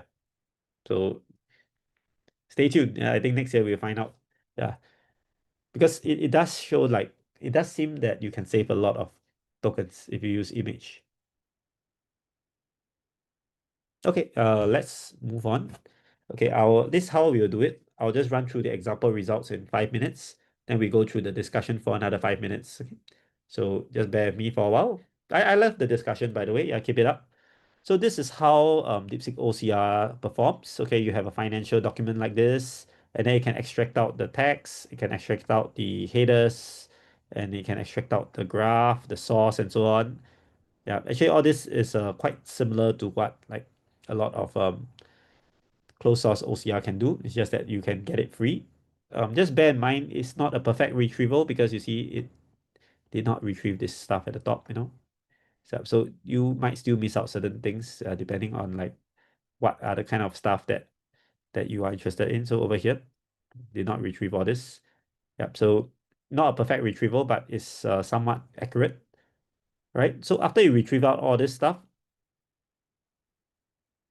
you can then give the input called pass the figure. So early on, the prompt was convert the document to markdown. Right? Now you can put pass the figure as your prompt and you give it this image, and then it can come up with like the markdown table, right? Which is pretty good because you can see this is really awesome. This is something that a bounding box based OCR cannot do because you need to understand that this is like 3.0 based on the axis and this is 2027 based on the color. So this is amazing stuff you can do with a VLM that a traditional OCR cannot do. So you can see this is what you can do, like pass the figure. Uh, will I want DeepSeek OCR to pass my figures like that? My answer is no, actually. I don't think it's that great for a lot of figures. Like possibly it's good enough, but there's going to be some inaccuracies. But if you just want a free like OCR that can work generally well, sure, why not? Yeah, but I don't think it's that great. Yeah. I haven't tested it out enough, but just from the few examples that we tried this just now earlier on, um, maybe 80%, 90% accuracy of your description, but definitely not like uh, as good as leading VLMs like Gemini or even OpenAI image understanding. Yep. It really depends on the amount of training data you have. And I think stuff like companies like Google have a lot of training data.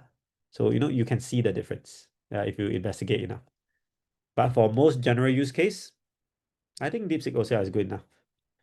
Right? Same thing, you can have a document like that, take out all the stuff, right? Not everything you see, like it also miss out stuff like this logo over here. Okay, this actually you might want to take it out if you need to, but it misses out some stuff, but it gets most of it, yeah, which is not bad, right? And then you can also give like this image here, pass the figure, and then you can say that this is an indoor classroom setting with a group of children. So early on I said that you may not be able to do like images of people that well, but you can see this is not bad. See a woman who is standing and appearing. Okay, you can see a slight discrepancy here. You see this woman here, is this woman standing or sitting? This woman is actually sitting, but over here you see the woman who is standing. So there's some discrepancy here. Like the classroom has a green wall, very good. It got the green wall. Children engaged with the woman, some looking at her and others looking down or away. Actually, I don't see anyone looking down and away. Yep. So, so you see, there's some passing error here. Like I would say that's a 80% job. I wouldn't really trust it to do it accurately compared to leading VLMs. Yep. Yeah, Derek, please go ahead. Yeah, I did have one question. So the parsing the figure, it does this in the lane space, right? And that's the 3 billion parameter model, the MOE. Is that right? Yes, yes. You just pass it instead of passing the entire document itself as the input image, you pass it just this crop figure, and then you change the prompt to be pass the figure. Right. Okay. But this is the lane space processing, and then it comes back out into it tokenizes the final answer. So I'm thinking that probably because of how small the model is, like maybe 3 billion parameters, is pretty decent just to do a research paper on. But I'm willing to bet that if you expand out the parameters, give it more data, like a lot more training data, it would probably be able to abstract in latent space a lot better. So I'm willing to bet a lot of these quirks and the parsing task would probably be pretty easy to um, smooth out if you were to expand out on the training data and the parameter model size to allow for that higher level abstraction. But that's just my It's 2 possible. cents. Yeah, it's possible. I'm waiting for someone to do it because it's going to be very costly if we expand out the parameters and want to train it. It will cost even more than this. But definitely it would work better. And of course, the training data also is the main thing.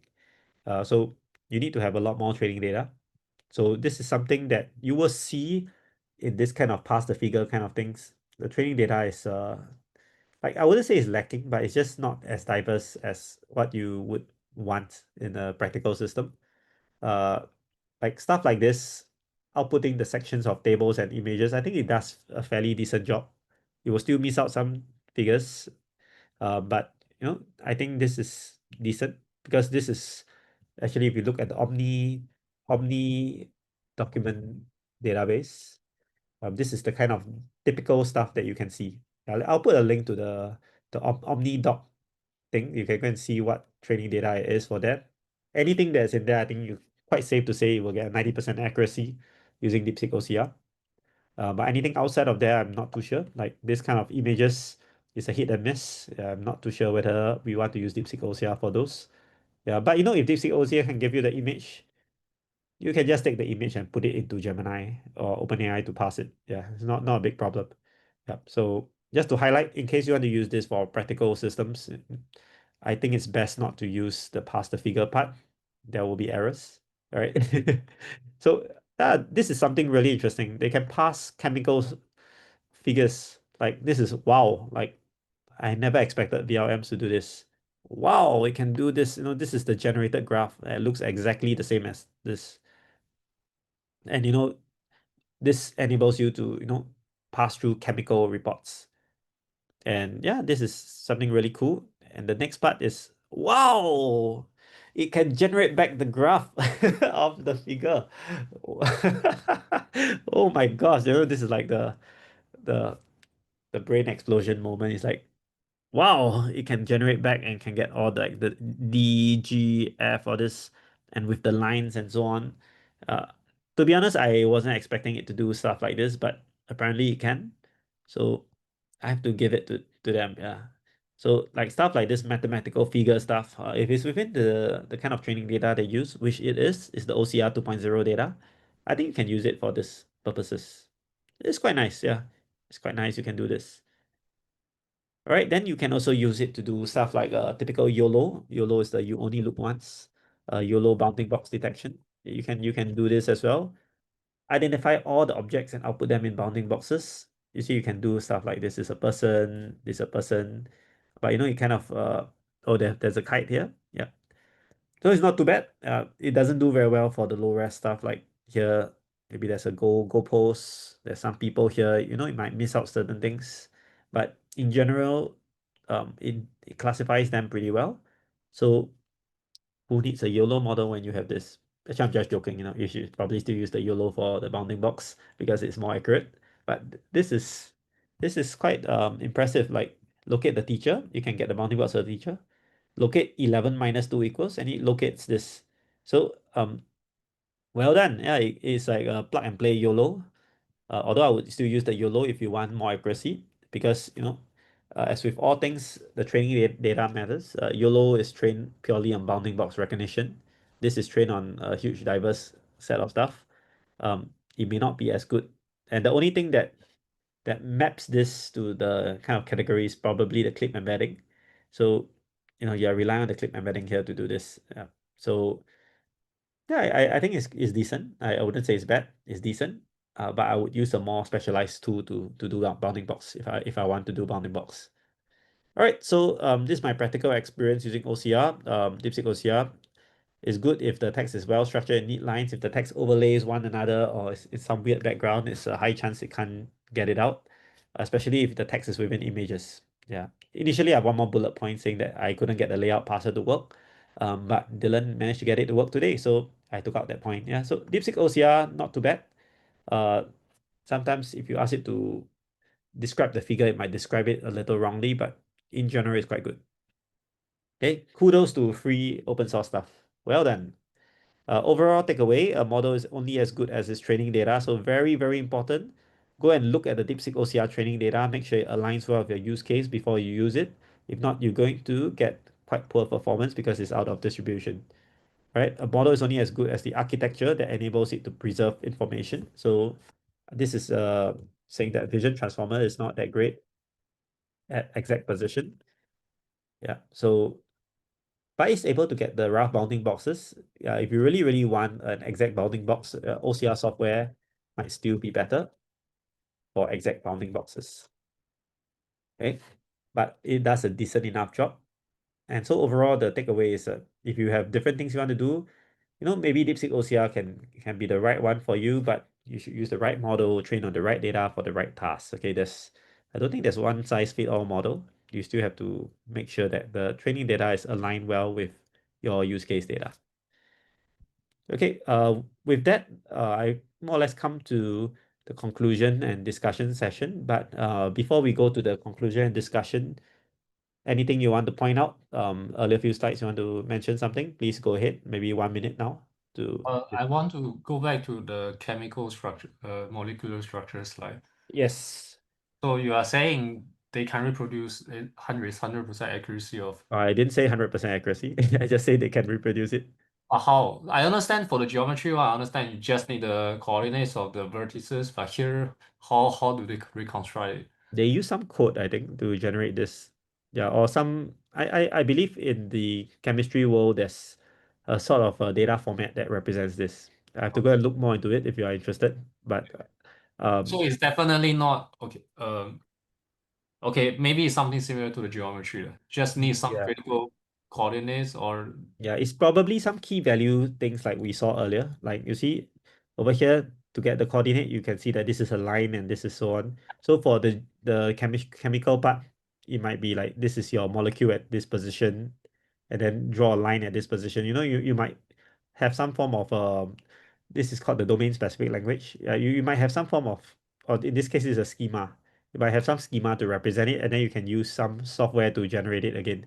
So it's very likely for the chemical part, there's also a similar format of key value pairs that you can generate to regenerate your diagram. all right. Yeah. So the output is not an image. It might be misleading to think that the output is an image for the DeepSeek OCR. It's not. Output is always text. It's just that this text can be a code, this text can be a structure in terms of key value pairs, which you can then use to generate back the image. Like for example, in this thing here, the output is also not in this format. The output is in key value pairs, which we then use a software to generate back the figure. Yeah, so just bear in mind this. Okay, it might look a bit misleading here to think that the output is an image. It's not. Output is still in some text format. Okay, anything else? All right, if not, let's move to discussion. Oops, I think I just ended the slides. Let me go back to the slides again. Okay, can you see the questions to ponder now? Okay, so the first question is, should we use a vision transformer-based model to coordinate sensitive positions to output, I missed out a word, to output coordinate specific positions like output bounding boxes? My initial answer is no. Okay, but the refined answer is yes, if enough resolution. Okay, why my initial answer is no is because vision transformers, if you know, they slice and dice the image into different parts and you kind of lose out the exact position of each part. Okay, but if you train enough with high-res enough resolution, you might be able to associate this part here with maybe like this part here could be coordinate 10 and then here is coordinate 20 and so on. The model might be able to learn this. Of course, your coordinate needs to be consistent throughout the training data, which I think they did because they used the OCR software to generate this. So as long as it's consistent throughout the training data, and then you use a similar resolution, you might be able to map the coordinates to your slice. Yeah. So yeah, but again, this means that, if you use a high res and low res thing, I'm not too sure whether it will affect the output, unless they train at all resolutions. They train at a tiny resolution to the Gundam resolution, and different DPIs you train differently, and you can map back the coordinates based on the DPI. Then I salute them. I think it's going to be quite hard for a vision transformer to get exact coordinates, but it does seem that they train quite extensively on this kind of data. So initially I would say no, but I look at the model output and I'm kind of forced to say yes, you can do it. So yeah, I think the answer is yes. Yeah. Anyone else want to add anything? Okay, so next, should we compress the text modality into visual images for processing? What are the advantages and drawbacks? Okay, I think I covered this a little bit just now. The advantage is that, you can get more compressed representation easily by adjusting pixel resolution, okay, or the DPI. Okay, it's easier than using a text-based encoding, because the text-based tokens, you kind of need to update your vocabulary to compress it. And you need to update it exponentially, because, like, for example, I am an LLM, you need to put that as a new token to compress that whole structure into one token. It's much harder than doing that in the image domain. Okay, what are the drawbacks? You might not get your text back. And that's the more or less the only drawback I can think of. And maybe, like, if you are using a RAG retriever, the RAG embedder module may not be well trained on images of text. Yes. So like if you are talking about text chunks to text chunks embedding, maybe it's more semantically rich. But if you use the image of your text itself compared to another image of another text, that embedding may not be semantically rich if it's not in the training set. Okay, but that will change. Okay, that will change. I think a lot of RAG image pipelines are really training on images of text. So I don't think there'll be much of a drawback for this. So we'll wait and see. Yeah, so this is the kind of thing that I can think of. All right, Brandon, you want to say something? On the point of accurate coordinate, has anyone taken a look as to the choice of integer bounding boxes, or DeepSeek OCR versus float bounding boxes, which is Mistral OCR? I would say no, but I think in bounding boxes might be better, because it might be easier to associate the integer to a slice compared to a decimal point to a slice. Makes, like, it's able to interpolate more easily compared to decimals. So I think there's some advantage to integers, and to be honest, I think integers use up lesser space than decimals also. Like if you were to put them in tokens. I'm not too sure whether the token representation was like 0.7 versus 20. Not too sure whether the LM understands 0.7 that well, because to the LM is 0, then you need to store 0, then you need to do a dot 7. You need to store them in three different, like you need to store at 0, and then maybe dot 7 is a token. Yeah. So it's a little harder to understand compared to like 20. Like this is way more common than this kind of fraction stuff. So again, this depends on how prevalent your decimals are in your training set compared to how prevalent your integers are. And I would say that in most of my life, I just use integers without the decimals. So I would say the integers are more prevalent. And I've used Mistral OCR. I think Mistral OCR is not that great compared to DeepSeek OCR. Sorry for Mistral. I tried it. I mean, you also can see the OmniDoc bench. Is it OmniDoc bench? Yeah. No, basically Mistral OCR is not as good. So I would say that there's some advantage to use integer bounding boxes. Yeah. Is there a follow-up point? That was my intuition as well. This from Brandon. I'm just rephrasing. I'm just saying in traditional CV, we use floats to reduce localization issues. But in VLM boxes, we have 2D rotary positional embeddings to provide some positional reasoning. So int might be better. Also, int might need less token prediction, so less cascading errors. Yeah, I think so. So again, all this is dependent on your training data. So VLMs are highly dependent on your training data, and tokens itself, the easier the better. So yeah, I would say use integer bounding boxes. In fact, if you can have bounding boxes as a separate kind of prediction, like for example, if you can have each square be predicted as a text figure, that might be even better than doing the bounding box, because then you can get a very clear understanding of where it starts and where it ends. Because I think it can do classification of each patch more easily than it can do bounding box output. As I said, because of the slice and dice, you might lose out positional information. Yeah, so some drawbacks for that. But as I said earlier, I'm forced to say yes because I see it working. So I cannot say no anymore because it's working. So I have to say yes. So yeah, so I kind of have a very iffy kind of feeling about vision transformers using it for positional resolution, because I don't think it's that great for it. But people have come up with new techniques that enable it to work. So I have to say yes for now. Yeah. Although I would still default back to bounding box based detection if possible, rather than using VLMs, because it's more accurate. All right. Okay, so this is the good segue into the last question, which is better, the vision language model based OCR versus traditional OCR software. I would say that if the training data is sufficient, the VLM can do everything the OCR can do.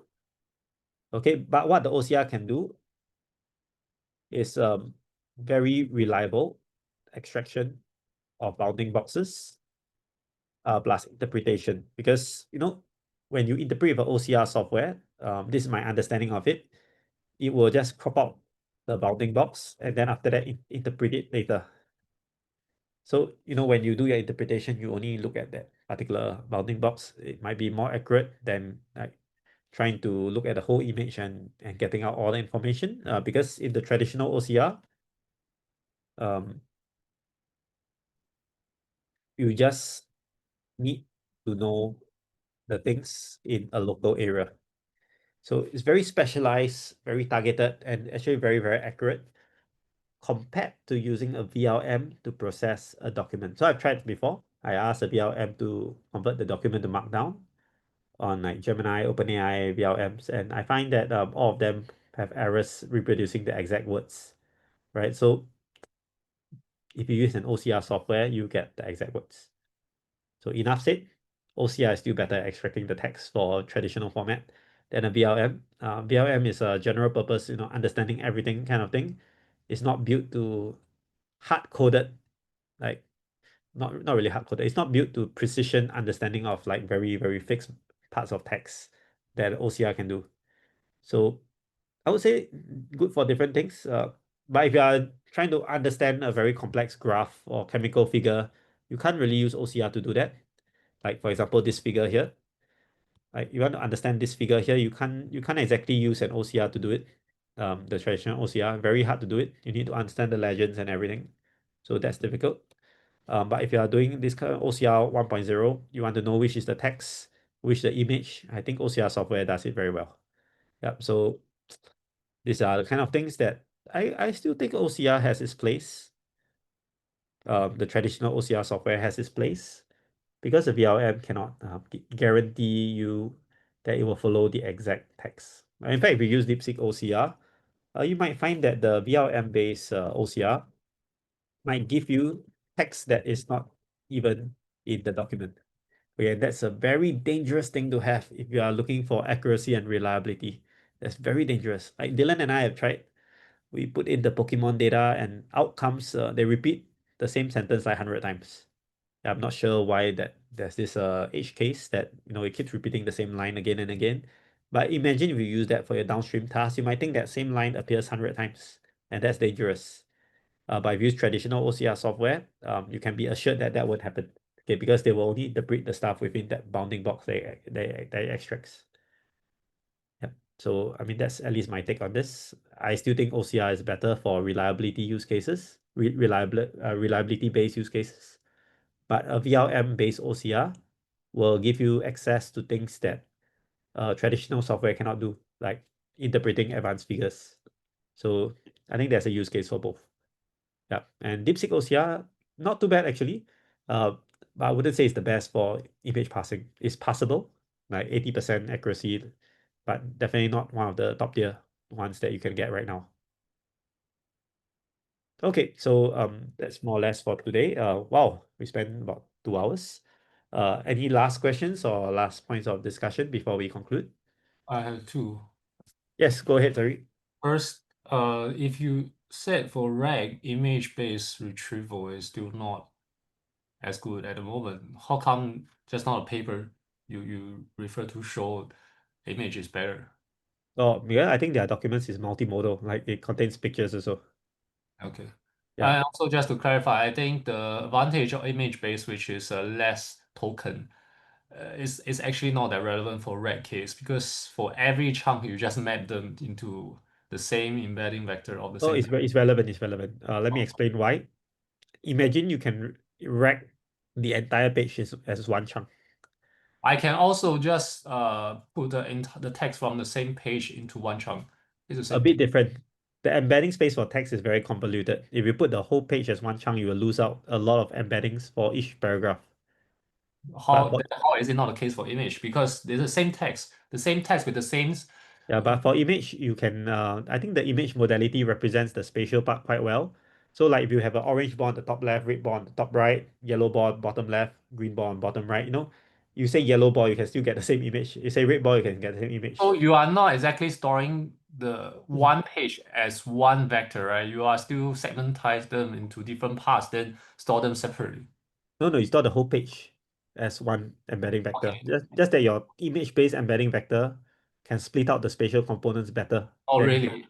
It Yeah, so sounds actually maybe the iClear paper, that's one of the reasons why it worked better for the iClear paper as well. Although I do think that because the image has multimodal, I have to see this paper again. Yep, but this is about multimodal documents. So I think you might still get some sizable, if you embed the whole page as one image, you might still get some improvements, although it depends a lot on the embedder. So I'm not too sure whether the rack they use here, what embedding did they use? I have to see the paper again. So if the embedding is trained on images of text kind of data, then there's a high chance that you embed the whole chunk of the page as an image. There's a high chance it will retrieve better as compared to you embed the whole page into one chunk. I've tried it before. I've embedded the whole page into one chunk, and the retrieval is just not as good as if you chunk it by paragraph. There's a limit to how much embedding space you can store, how much embedding semantic meaning you can store in a text embedding. There's a limit to that. Yeah, possibly because the way the text embedder is trained, like for example in the OpenAI embedder, is trained using only paragraphs. So if you try to do like embedding of a whole page, is out of distribution. So that was I actually, sorry, I didn't mean to interrupt you, real quick. So that was actually my question that you just brought up, that the way it's trained is what affects the actual quality of the embeddings and the semantic meaning or the semantic overlap. So does the data actually matter, or the modality of the data actually matter, or does that have more to do with the training objective of the embedding model? Does that affect the actual quality of its one-on-one modality more, or does it have more to do with just the modality you're using? Are you able to capture certain semantics in a pure image modality better than a pure text modality, or does it have more to do with the actual training objective and how it trains on the data that is able to represent these different semantics via the vectors? Mhm. My answer to that is actually mainly based on the training data. So I think if the text embedding is trained on page-based chunks, maybe we'll be able to discern between pages better. But because it's trained using like a few sentences as one chunk, so we have to stick to that modality if we want to get the best performance. Yeah. Okay, so the modalities does affect. There's a point to the modalities, so it's not just purely the way it's trained or the training objective. The actual modalities you use per embedding or embedding model or training actually has advantages, like trade-offs, I think might be the word. Like there's different trade-offs between different modalities, like training on pure text, training on pure image, and then trying to cross and overlap them. So you have the best of both worlds, or multiple worlds in this case, having different modalities. Is that what you're trying to say? Yeah. So actually, I thought about training data, but you're right. The modality matters a lot also because certain things can be represented only in certain modalities. Like, figures are best represented in the image modality. Although you can also convert them to text with a VLM as well. But the thing is, it depends on what is the most natural way to express that modality. So you can convert text images into text, but you might lose out information of the image. Like you might lose out some positioning and so on. Or you can convert a text into an image, but you might lose out maybe the semantic meaning of your text itself because your image might not be able to represent the semantic meaning as well. So you will lose out different stuff when you convert to different modalities depending on how well that kind of data is preserved after you convert the modality. So modality matters. Okay, I Yeah. get what you mean. But also the training data matters. So it's very hard to say is one factor because it's actually a combination of everything. Well, yeah, training data allows you to generalize better. The more data you're exposed to, the more you're able to generalize off of it and come to, better for the neural network, come Yeah. to better, more confident conclusions about the world around the world you're interacting with. But yeah, in regards to the modality, I guess it has to do with like the dimensionality of the data, I guess, in terms of the modality, which is, I don't know, kind of weird to express Yeah. it, but like kind of like it's like you said, it's like you can only represent like certain types of information uh in certain modalities that you can't represent them in other modalities. And a lot of it might just have to do with the way the dimensions represent, I guess, the modality, or the way the data and the dimensions of your vectors interact. But I don't really know. It sounds pretty complicated the way it Yeah. works. It really depends on what is the best modality to represent your data. That's one. And the second is whether there's enough training data to, have a sufficiently semantically rich latent space in that modality. So like at least for now, if you are doing text chunks, I don't recommend you to convert the text chunks to images to do RAG over images because I'm not sure whether the embedder can understand it that well compared to a text embedder. Yeah, so that's why I say you have to wait and see. If enough embedding companies use images of text as their training data, it's very likely that the image modality is enough to do the embedding for text. Yeah. So Okay, so you're saying there's gonna, like, if they do enough of the training and enough of the data collection, there should be enough of an overlap, sorry, my accent kicked in, of an overlap between the different modalities, that it should allow for the cross modality, and it should the interchange between the two modalities should be like barely any loss in the compression or in the conversion of the modalities. Is that what you're trying to say? Like it should be barely lossless at all. yeah, the modality ideally should be as lossless as possible. Best is, is Okay. is in the source modality. Yeah. Okay. That's enough for me. I appreciate your discussion. Yeah, no worries. I don't have the answers as well. Like the AI world is changing so rapidly, I might say that, you only use text embedders for text, and maybe next month someone comes out with an embedder that can embed text and images, then, what I say is moot. So it's best to just see the training data that the model has and use it for your use case, see whether it works. Yeah, I would say right now I would still recommend people to use text embedders for text because I don't think the image embedders are the training data is trained on text. Unless you are talking about DeepSeek OCR, then potentially an embedder using DeepSeek OCR might be enough because 10% of their training data is based on images of text. Yep. So you want to say something? One last point is it's a bit of a rant because before your presentation, I didn't see the paper, but I saw everywhere everyone the post is about the image the compression, right? Yep.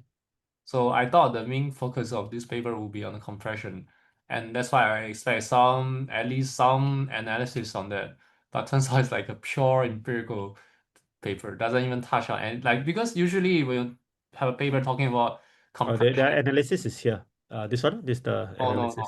no. This is the empirical result. I'm talking about something like use entropy to analyze why vision token is better compared to text token, something like that. Yeah, I don't see anything. Oh, no, that's not in the paper. Yeah, there's no analysis of why vision tokens are better. Because But compression, like I thought is you talk about compression, there's no way you can avoid talking about entropy. Like there's in this paper, there's zero stuff yeah on that. So yeah, a bit disappointed on that.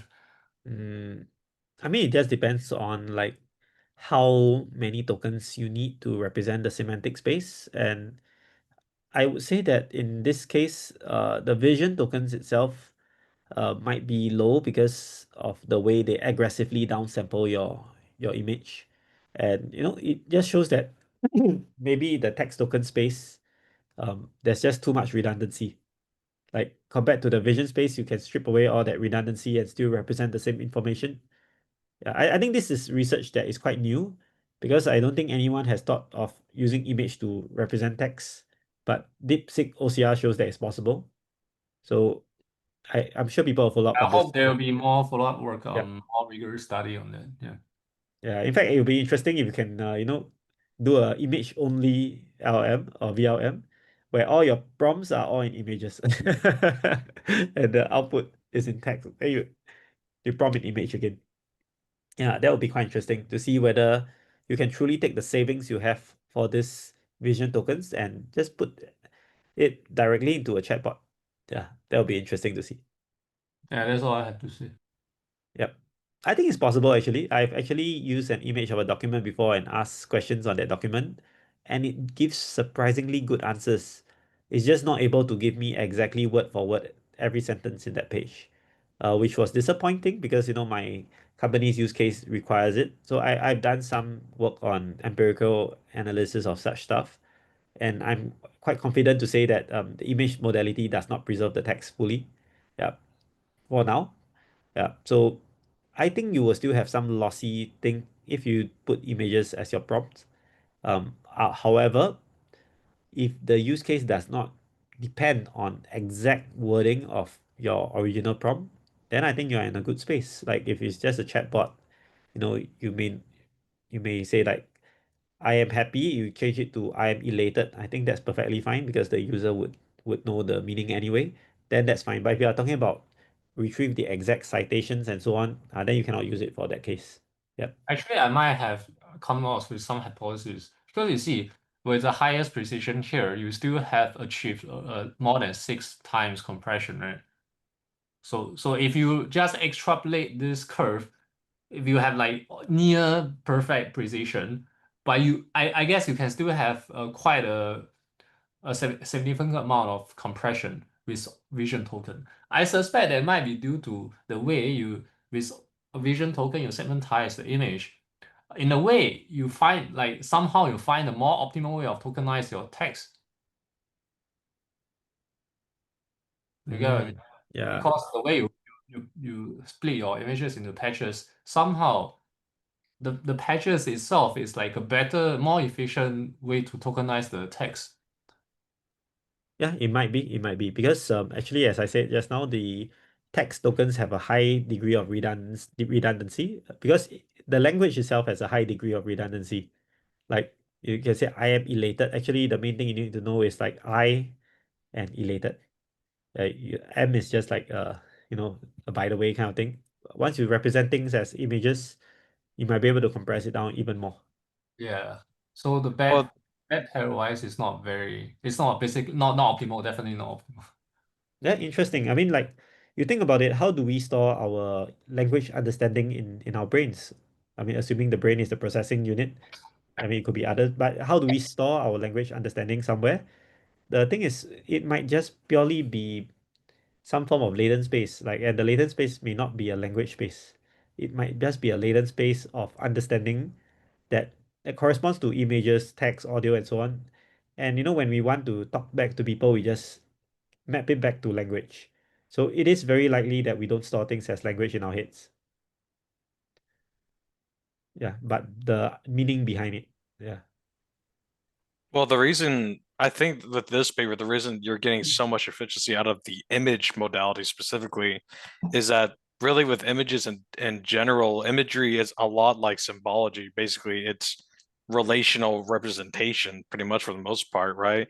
Like when you look at the different pixels on your screen, you know how all the pixels relate to each other, right? Or if you build out a graph, that's an image of relational space of how different concepts relate to each other. So I don't see why not the image modality in this context.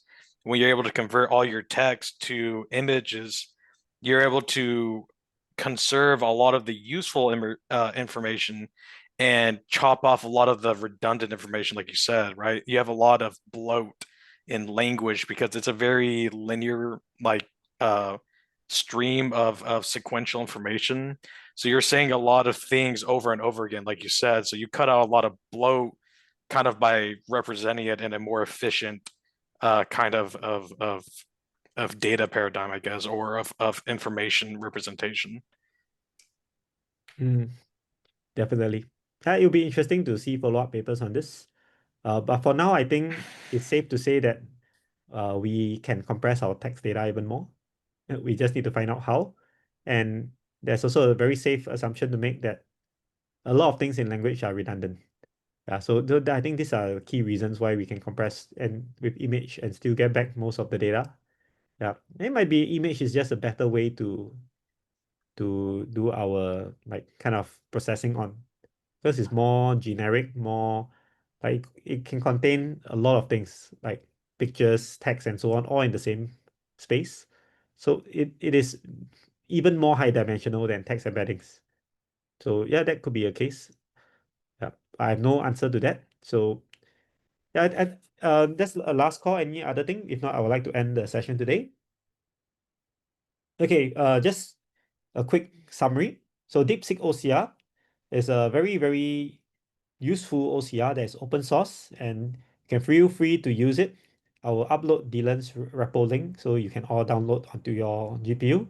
As long as you have about 12 to 16 VRAM, you can run it yourself. And this basically helps you to do things like convert a whole document into OCR, into Markdown, understand figures and so on. And a huge thing about DeepSeek OCR is that you can use vision images to represent text with minimal losses, like 1 to 2% only, if you look at the 6 times compression ratio. So these are some interesting findings. And with this kind of trajectory in sight, it might be possible that all embeddings in the future can be just image embeddings to represent all modalities. So looking forward to see follow-up papers on this. And yeah, do try it out. Let me know how your experience with DeepSeek OCR is. And yeah, thanks so much for staying around. Yeah, see you all. Okay, bye.